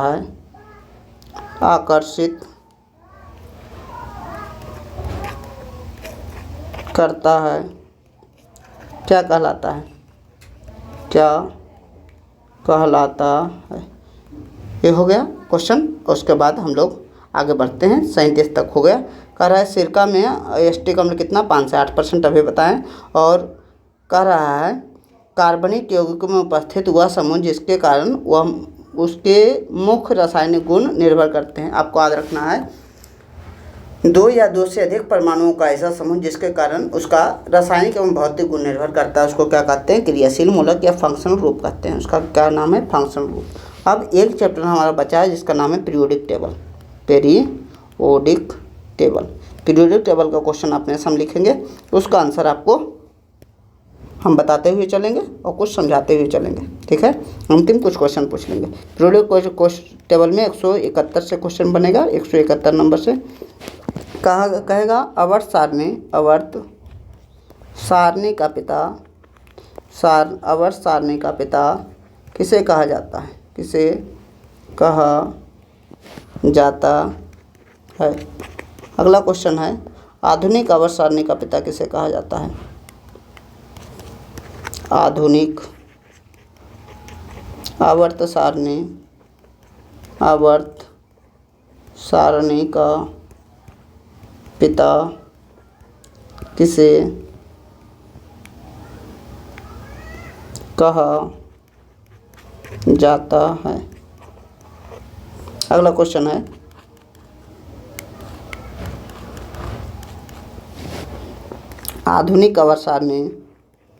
आधुनिक आवर्त सारणी किस नियम पर आधारित है? किस नियम पर आधारित है? अगला क्वेश्चन है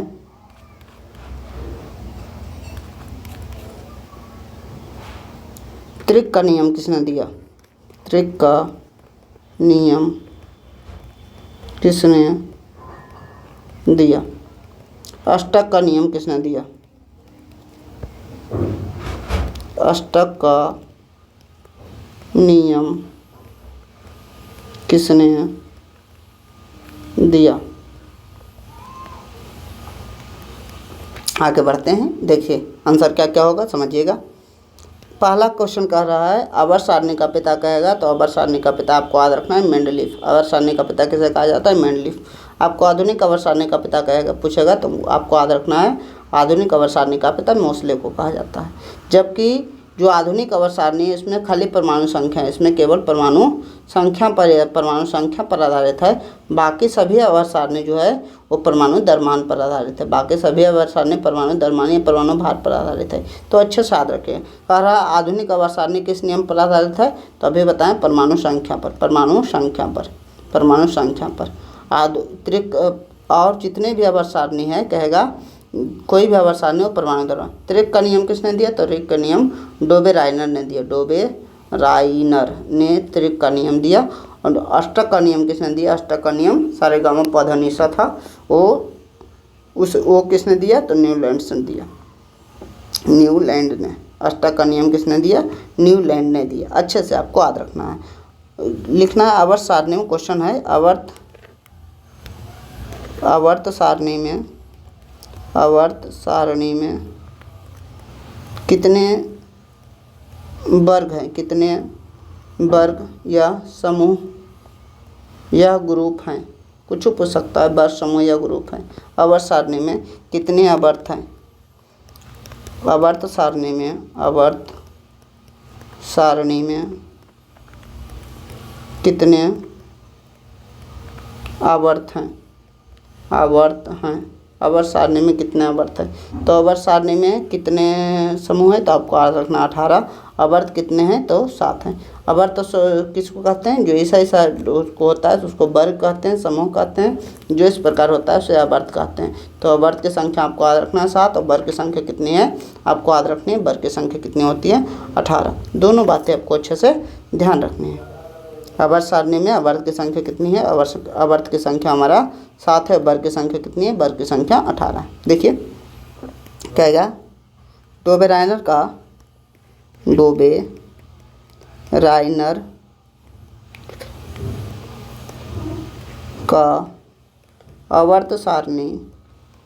आवर्त सारणी किस नियम पर आधारित था? किस नियम पर आधारित था। अगला क्वेश्चन है कि यस ब्लॉक के प्रथम ग्रुप के सदस्य को क्या कहा जाता है? यस ब्लॉक के प्रथम ग्रुप के सदस्य को क्या कहा जाता है? क्या कहा जाता है? यस ब्लॉक के दूसरे ग्रुप के सदस्य को क्या कहा जाता है? यस ब्लॉक के दूसरे ग्रुप के सदस्य को क्या कहा जाता है? क्या कहा जाता है? अगला क्वेश्चन है हमारा कि अक्रिय गैस का उदाहरण लिखें। अक्रिय गैस का उदाहरण लिखें। अक्रिय गैस किस समूह में, अक्रिय गैस कौन सा समूह में पाया जाता है? अक्रिय या निष्क्रिय गैस कौन सा वर्ग में पाया जाता है? कौन सा वर्ग में पाया जाता है? ध्यान रखना है आपको कि आवर्त सारणी में अभी तक कितने तत्वों की खोज हुई? अभी तक कितने तत्वों की खोज हुई? अवारद तत्व किसे कहा जाता है या अवारद धातु किसे कहा जाता है? अवारद धातु किसे कहा जाता है? भविष्य का ईंधन किसे कहा जाता है? भविष्य का ईंधन किसे कहते हैं? 86। देखिए पहले आंसर देख लेते हैं कुल का क्या है। देखिए यहाँ क्वेश्चन यहाँ है कि आवर्त सारणी में वो जो है कितने समूह है? वर्ग 18 और अर्थ है 7। डोबेरायनर का आवर्त नियम कहते थे एक मोस्ले जो है आधुनिक आवर्त सारणी परमाणु संख्या, बाकी सब परमाणु द्रव्यमान, बाकी सब कितना? परमाणु द्रव्यमान। आपको मोस्ले पूछे, आपको मोस्ले पूछे परमाणु संख्या, बाकी मेंडले पूछे, डोबेरायनर पूछे, न्यूलैंड पूछे, परमाणु द्रव्यमान होगा या परमाणु भार होगा। यस ब्लॉक के प्रथम, यस ब्लॉक में है, यस ब्लॉक जो है पहला दो जो है यस ब्लॉक कहा जाता है, पहला और दूसरा। इसको इसके तत्व को जैसे इसमें के है, एन है, ये सब है, के एन है, ये सब को कहा जाता है अल्कली मेटल। क्या बोला जाता है? क्षारीय धातु बोला जाता है, क्षारीय धातु।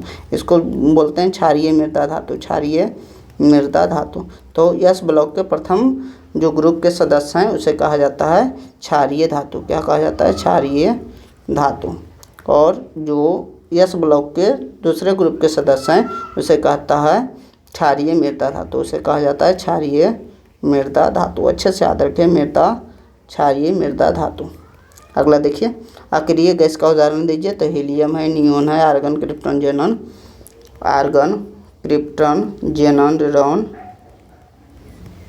ये सब हमारा क्या है? अक्रिय है। पूछेगा अक्रिय गैस का, अक्रिय गैस को किस समूह में रखा जाता है? 18वां जो सबसे अंतिम ग्रुप है वो अक्रिय गैस का ग्रुप है।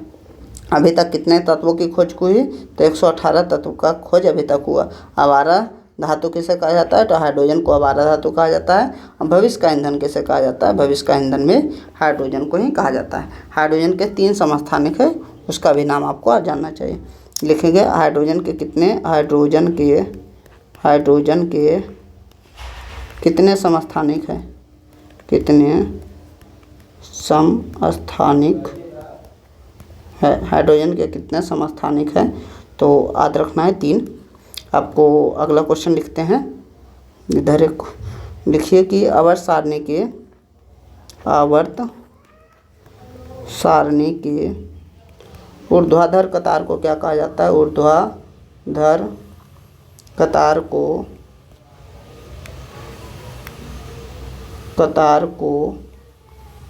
क्या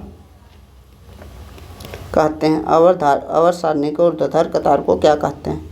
अगला क्वेश्चन है 190। इसमें है आवर्त सारणी के क्षैतिज कतार को क्या कहते हैं? क्षैतिज कतार को क्या कहते हैं? बताइए। इसका 191 है। विद्युत बल्ब में जो बल्ब होता है, बल्ब में कौन सी गैस भरी जाती है? कौन सी गैस भरी जाती है? अगला क्वेश्चन है कि जो बल्ब होता है उसका फिलामेंट किसका बना होता है? बल्ब का फिलामेंट किसका बना होता है? बल्ब का फिलामेंट किसका बना होता है? सबसे अधिक विद्युत ऋणात्मक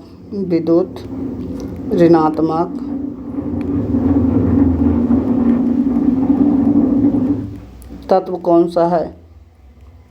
तत्व कौन सा है?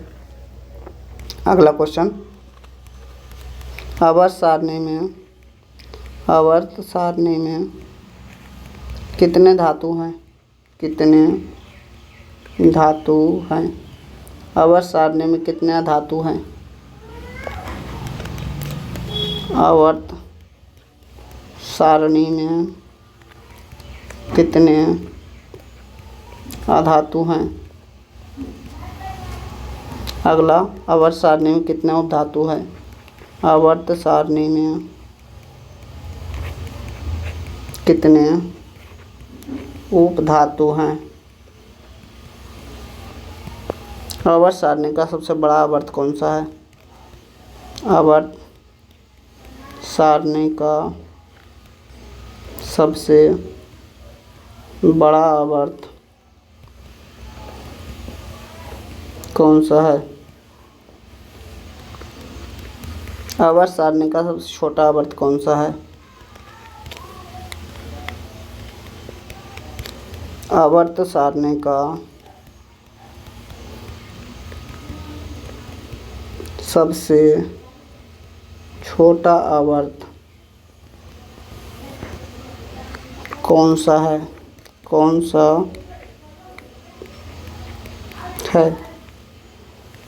आवर्त सारणी का कौन सा आवर्त अभी तक खाली है? आवर्त सारणी का कौन सा आवर्त अभी तक खाली है? अभी तक खाली है। अंतिम क्वेश्चन है 200 नंबर जो क्वेश्चन है वो कह रहा है कि आवर्त सारणी का पहला तत्व कौन सा है? आवर्त सारणी का पहला तत्व कौन सा है? लगभग 2 घंटा होने वाला है। 200 क्वेश्चन हम लोग पूरा करने वाले भी हैं 10 मिनट के अंदर। देखिए 10 मिनट लगेगा अभी नहीं, उसके बाद 5 अंतिम होमवर्क देखिए, काम खत्म हुआ। हाइड्रोजन के कितना समस्थानिक है? 3। पहला बोला जाता है 1H1, दूसरा को 1H2 और तीसरा को नीचे लिखा जाता है ऐसे करके 1H1, 1H2 और 1H3। इसको बोलते हैं प्रोटियम। इसको बोलते हैं ड्यूटेरियम। इसको बोलते हैं ट्रिटियम। ये बोला जाता है। तीनों अच्छे से याद रखिएगा। ट्रिटियम जो है वो क्या है? ट्रिटियम जो है आपको याद रखना है, रेडियो एक्टिव है। कहेगा हाइड्रोजन का कौन सा समस्थानिक? रेडियो एक्टिव है, तो ट्रिटियम जो है हमारा रेडियो एक्टिव भी है। आवर्त सारणी के ऊर्ध्वाधर कतार को, जो ऊर्ध्वाधर ऐसे ऐसे कतार है उसको वर्ग कहते हैं, और क्षैतिज कतार जो ऐसे ऐसे रहता है उसको आवर्त कहते हैं। वर्ग की संख्या 18, आवर्त की संख्या कितनी है? 7 है। अगला देखिए, बल्ब का फिलामेंट, बल्ब में कौन सा गैस भरा जाता है? तो अक्रिय गैस भरा जाता है। कौन सा? अक्रिय गैस। बल्ब का फिलामेंट किसका बना होता है? तो टंगस्टन का बना होता है, टंगस्टन का। टंगस्टन का प्रतीक क्या है? W है। सबसे अधिक विद्युत ऋणात्मक तत्व कौन सा है? आपको याद रखना है, फ्लोरीन। इसको क्या बोलते हैं? फ्लोरीन बोलते हैं। सबसे अधिक विद्युत ऋणात्मक तत्व कौन सा है? फ्लोरीन है। अगला पढ़ते हैं, आवर्त सारणी में कितने धातु हैं? आवर्त सारणी में पूरा 118 तत्व था, देख लीजिए अच्छा से, पहले समझ लीजिए। 118 में यहाँ लिखते हैं, 118 में आपको याद रखना है, 118 में छो जो है वो उपधातु है, छो उपधातु है। 20 जो है आधातु है, 20 आधातु है, और जो बच गया 92 वो क्या हुआ? धातु। तो 92 धातु, ये अधातु और ये उपधातु। तो आपको याद रखना है, धातु पूछा तो 92 बोलेंगे, अधातु पूछेगा तो हमको 20 बोलेंगे, और उपधातु पूछेगा तो 6 बोलेंगे। अच्छे से याद रखना है, पूरा 118 है। देखिए, आवर्त सारणी का सबसे बड़ा आवर्त कौन सा है? छठवां आवर्त जो होता है सबसे बड़ा है। कैसे पता लगा? देखिए, आपको एक याद रखना है, एक जो इलेक्ट्रॉनिक विन्यास लिखने का तरीका है, 2 8 8 18 18 32, 18 18 32। तो ये पहला है, ये दूसरा है, तीसरा है, चौथा है, ये पाँचवा है, छठा है। तो छठा आवर्त जो है सबसे बड़ा है। कितना तत्व है? 32 तत्व है। आवर्त सारणी का सबसे छोटा आवर्त कौन सा है? तो आवर्त सारणी का सबसे छोटा आवर्त जो है पहला है, 2 8 8। सबसे कम तत्व पहला। आवर्त सारणी का कौन सा आवर्त अभी तक खाली है? तो 7वां आवर्त, जो 7वां आवर्त है, अंतिम वाला आवर्त अभी तक खाली है। आवर्त सारणी का पहला तत्व कौन सा है? तो हाइड्रोजन है। यही 2-3 क्वेश्चन हम आपसे पूछ लेते हैं। कहाँ तक क्वेश्चन हुआ था? यहाँ देखे थे, क्वेश्चन लिखे थे 37 नंबर, 38 39 40 आपसे पूछे हैं, लेते हैं 38 39 और 40 नंबर का क्वेश्चन आपसे पूछ लेते हैं। बस इतना ही क्वेश्चन, उसके बाद हमारा माना जाएगा कि केमिस्ट्री खत्म हुआ। इसके बाहर क्वेश्चन आपका एग्जाम में नहीं आना चाहिए, यानी आपका जो एग्ज़ाम देने जाइएगा केमिस्ट्री क्वेश्चन आसानी से आपको बनना चाहिए। क्वेश्चन क्या क्या है कि पहला क्वेश्चन तो ही है, आवर्त सारणी में कितने धातु हैं? कितने धातु हैं? तीसरा, आवर्त में कितने तत्व हैं? कैसे पता लगे? अभी बताएं, 2 8 8, तो तीसरा में 8 तत्व हैं। इस प्रकार आप कितने तत्व हैं। अगला क्वेश्चन है त्रिक का नियम किसने दिया? त्रिक का नियम किसने दिया? इसी के साथ हम मान लेते हैं कि ये पूरा चैप्टर जो केमिस्ट्री का था आपका ऑब्जेक्टिव का, इसके बाहर आपको केमिस्ट्री का ऑब्जेक्टिव नहीं जाना चाहिए। अगर एक आज जाता है तो उसमें बायोलॉजी का भी शामिल होगा। बायोलॉजी में भी केमिस्ट्री के कुछ क्वेश्चन आते हैं। जैसे मान लीजिए कहेगा मैग्नीशियम किस में पाया जाता है? तो क्लोरोफिल में पाया जाता है। लोहा किस में पाया जाता है? हीमोग्लोबिन में। तो क्वेश्चन हम बायोलॉजी में कवर कर देंगे। इसी के साथ पूरा अच्छा से ये वीडियो हमारा ख़त्म होता है। आपका टारगेट क्या है? इस वीडियो का टारगेट क्या है? अगर आप चाहते हैं इस प्रकार का अगला वीडियो आपको मिले तो आपको सबसे पहले तो सभी जो 40 क्वेश्चन है उसका आंसर आपको कमेंट में कमेंट करना पड़ेगा, पहला काम। दूसरा काम, इस वीडियो को ज़्यादा से ज़्यादा शेयर कीजिए। हमको इस वीडियो पर कम से कम 25+ लाइक्स तो चाहिए। ज़्यादा लाइक की आशा भी नहीं कर रहे हैं, 25+ लाइक्स चाहिए। इसे आपका अगर सहयोग हुआ ज़्यादा किए तो आपको एक सप्ताह में, जैसे एक वीडियो देने का हम वादा कर रहे हैं, तो 2 वीडियो भी हम दे सकते हैं। तो ये भी बता दीजिए आप अगला जो वीडियो चाहिए वो बायोलॉजी का चाहिए या फिजिक्स का चाहिए, ये बता दीजिएगा। उसके बाद आपको मैथ का भी वीडियो मिलेगा, बायोलॉजी, फिजिक्स, मैथ, ये तीनों का वीडियो तो आपको कन्फर्म रूप से मिलेगा ही। आप अगर कमेंट देरी कीजिएगा तो इसका वीडियो हो सकता है टाइम लग जाए बनने में, क्योंकि आपका डेडिकेशन देखेंगे तो ही तो हम वीडियो बनाएंगे आपके लिए। तो आप अच्छा कमेंट कीजिए। आपको ये वीडियो सीरीज देखकर कैसा लग रहा है ये बताइए। क्वेश्चन बैंक भी जाकर देखिए, क्वेश्चन बैंक से क्वेश्चन आपसे बन रहा है कि नहीं। इसको देखने के बाद अगर बन रहा है तो सही, और नहीं बन रहा है तो हमको आके कमेंट में बता सकते हैं। ये अब मैंने जो केमिस्ट्री का क्वेश्चन है उससे भी नहीं बन रहा है, क्योंकि इसमें जितना भी क्वेश्चन है आप देख सकते हैं कितना इंपॉर्टेंट क्वेश्चन सभी लिया गया है। बिहार बोर्ड का, यूपी बोर्ड का, सभी बोर्ड का, CBSE बोर्ड का, सभी का क्वेश्चन लिया गया है। तो इन्हीं चंद शब्दों के साथ आज का क्लास ख़त्म करते हैं और आशा करते हैं आपका तैयारी बहुत अच्छा होगा। इसका वीडियो का जो पर्पस है वो बता चुके हैं कि कम से कम 2 बार एग्ज़ाम से पहले 2 बार अभी एक दिन पूरा देख लीजिए, 1-2 दिन में जितना भी दिन में देखते हैं पूरा देखिए, 2-4 दिन बाद फिर से देख लीजिए, 2 बार ही पूरा कीजिए। एग्ज़ाम टाइम के समय एक बार और पूरा एक बार देख लीजिएगा। एग्ज़ाम में जाइए एकदम मुझे पूरा विश्वास है, पूरा गारंटी के साथ आपको बोलते हैं केमिस्ट्री का ऑब्जेक्टिव क्वेश्चन का धज्जिया उड़ा कर चलाइएगा, यानी अच्छे से बनाकर चलिएगा आइएगा। Thank you so much for watching this video.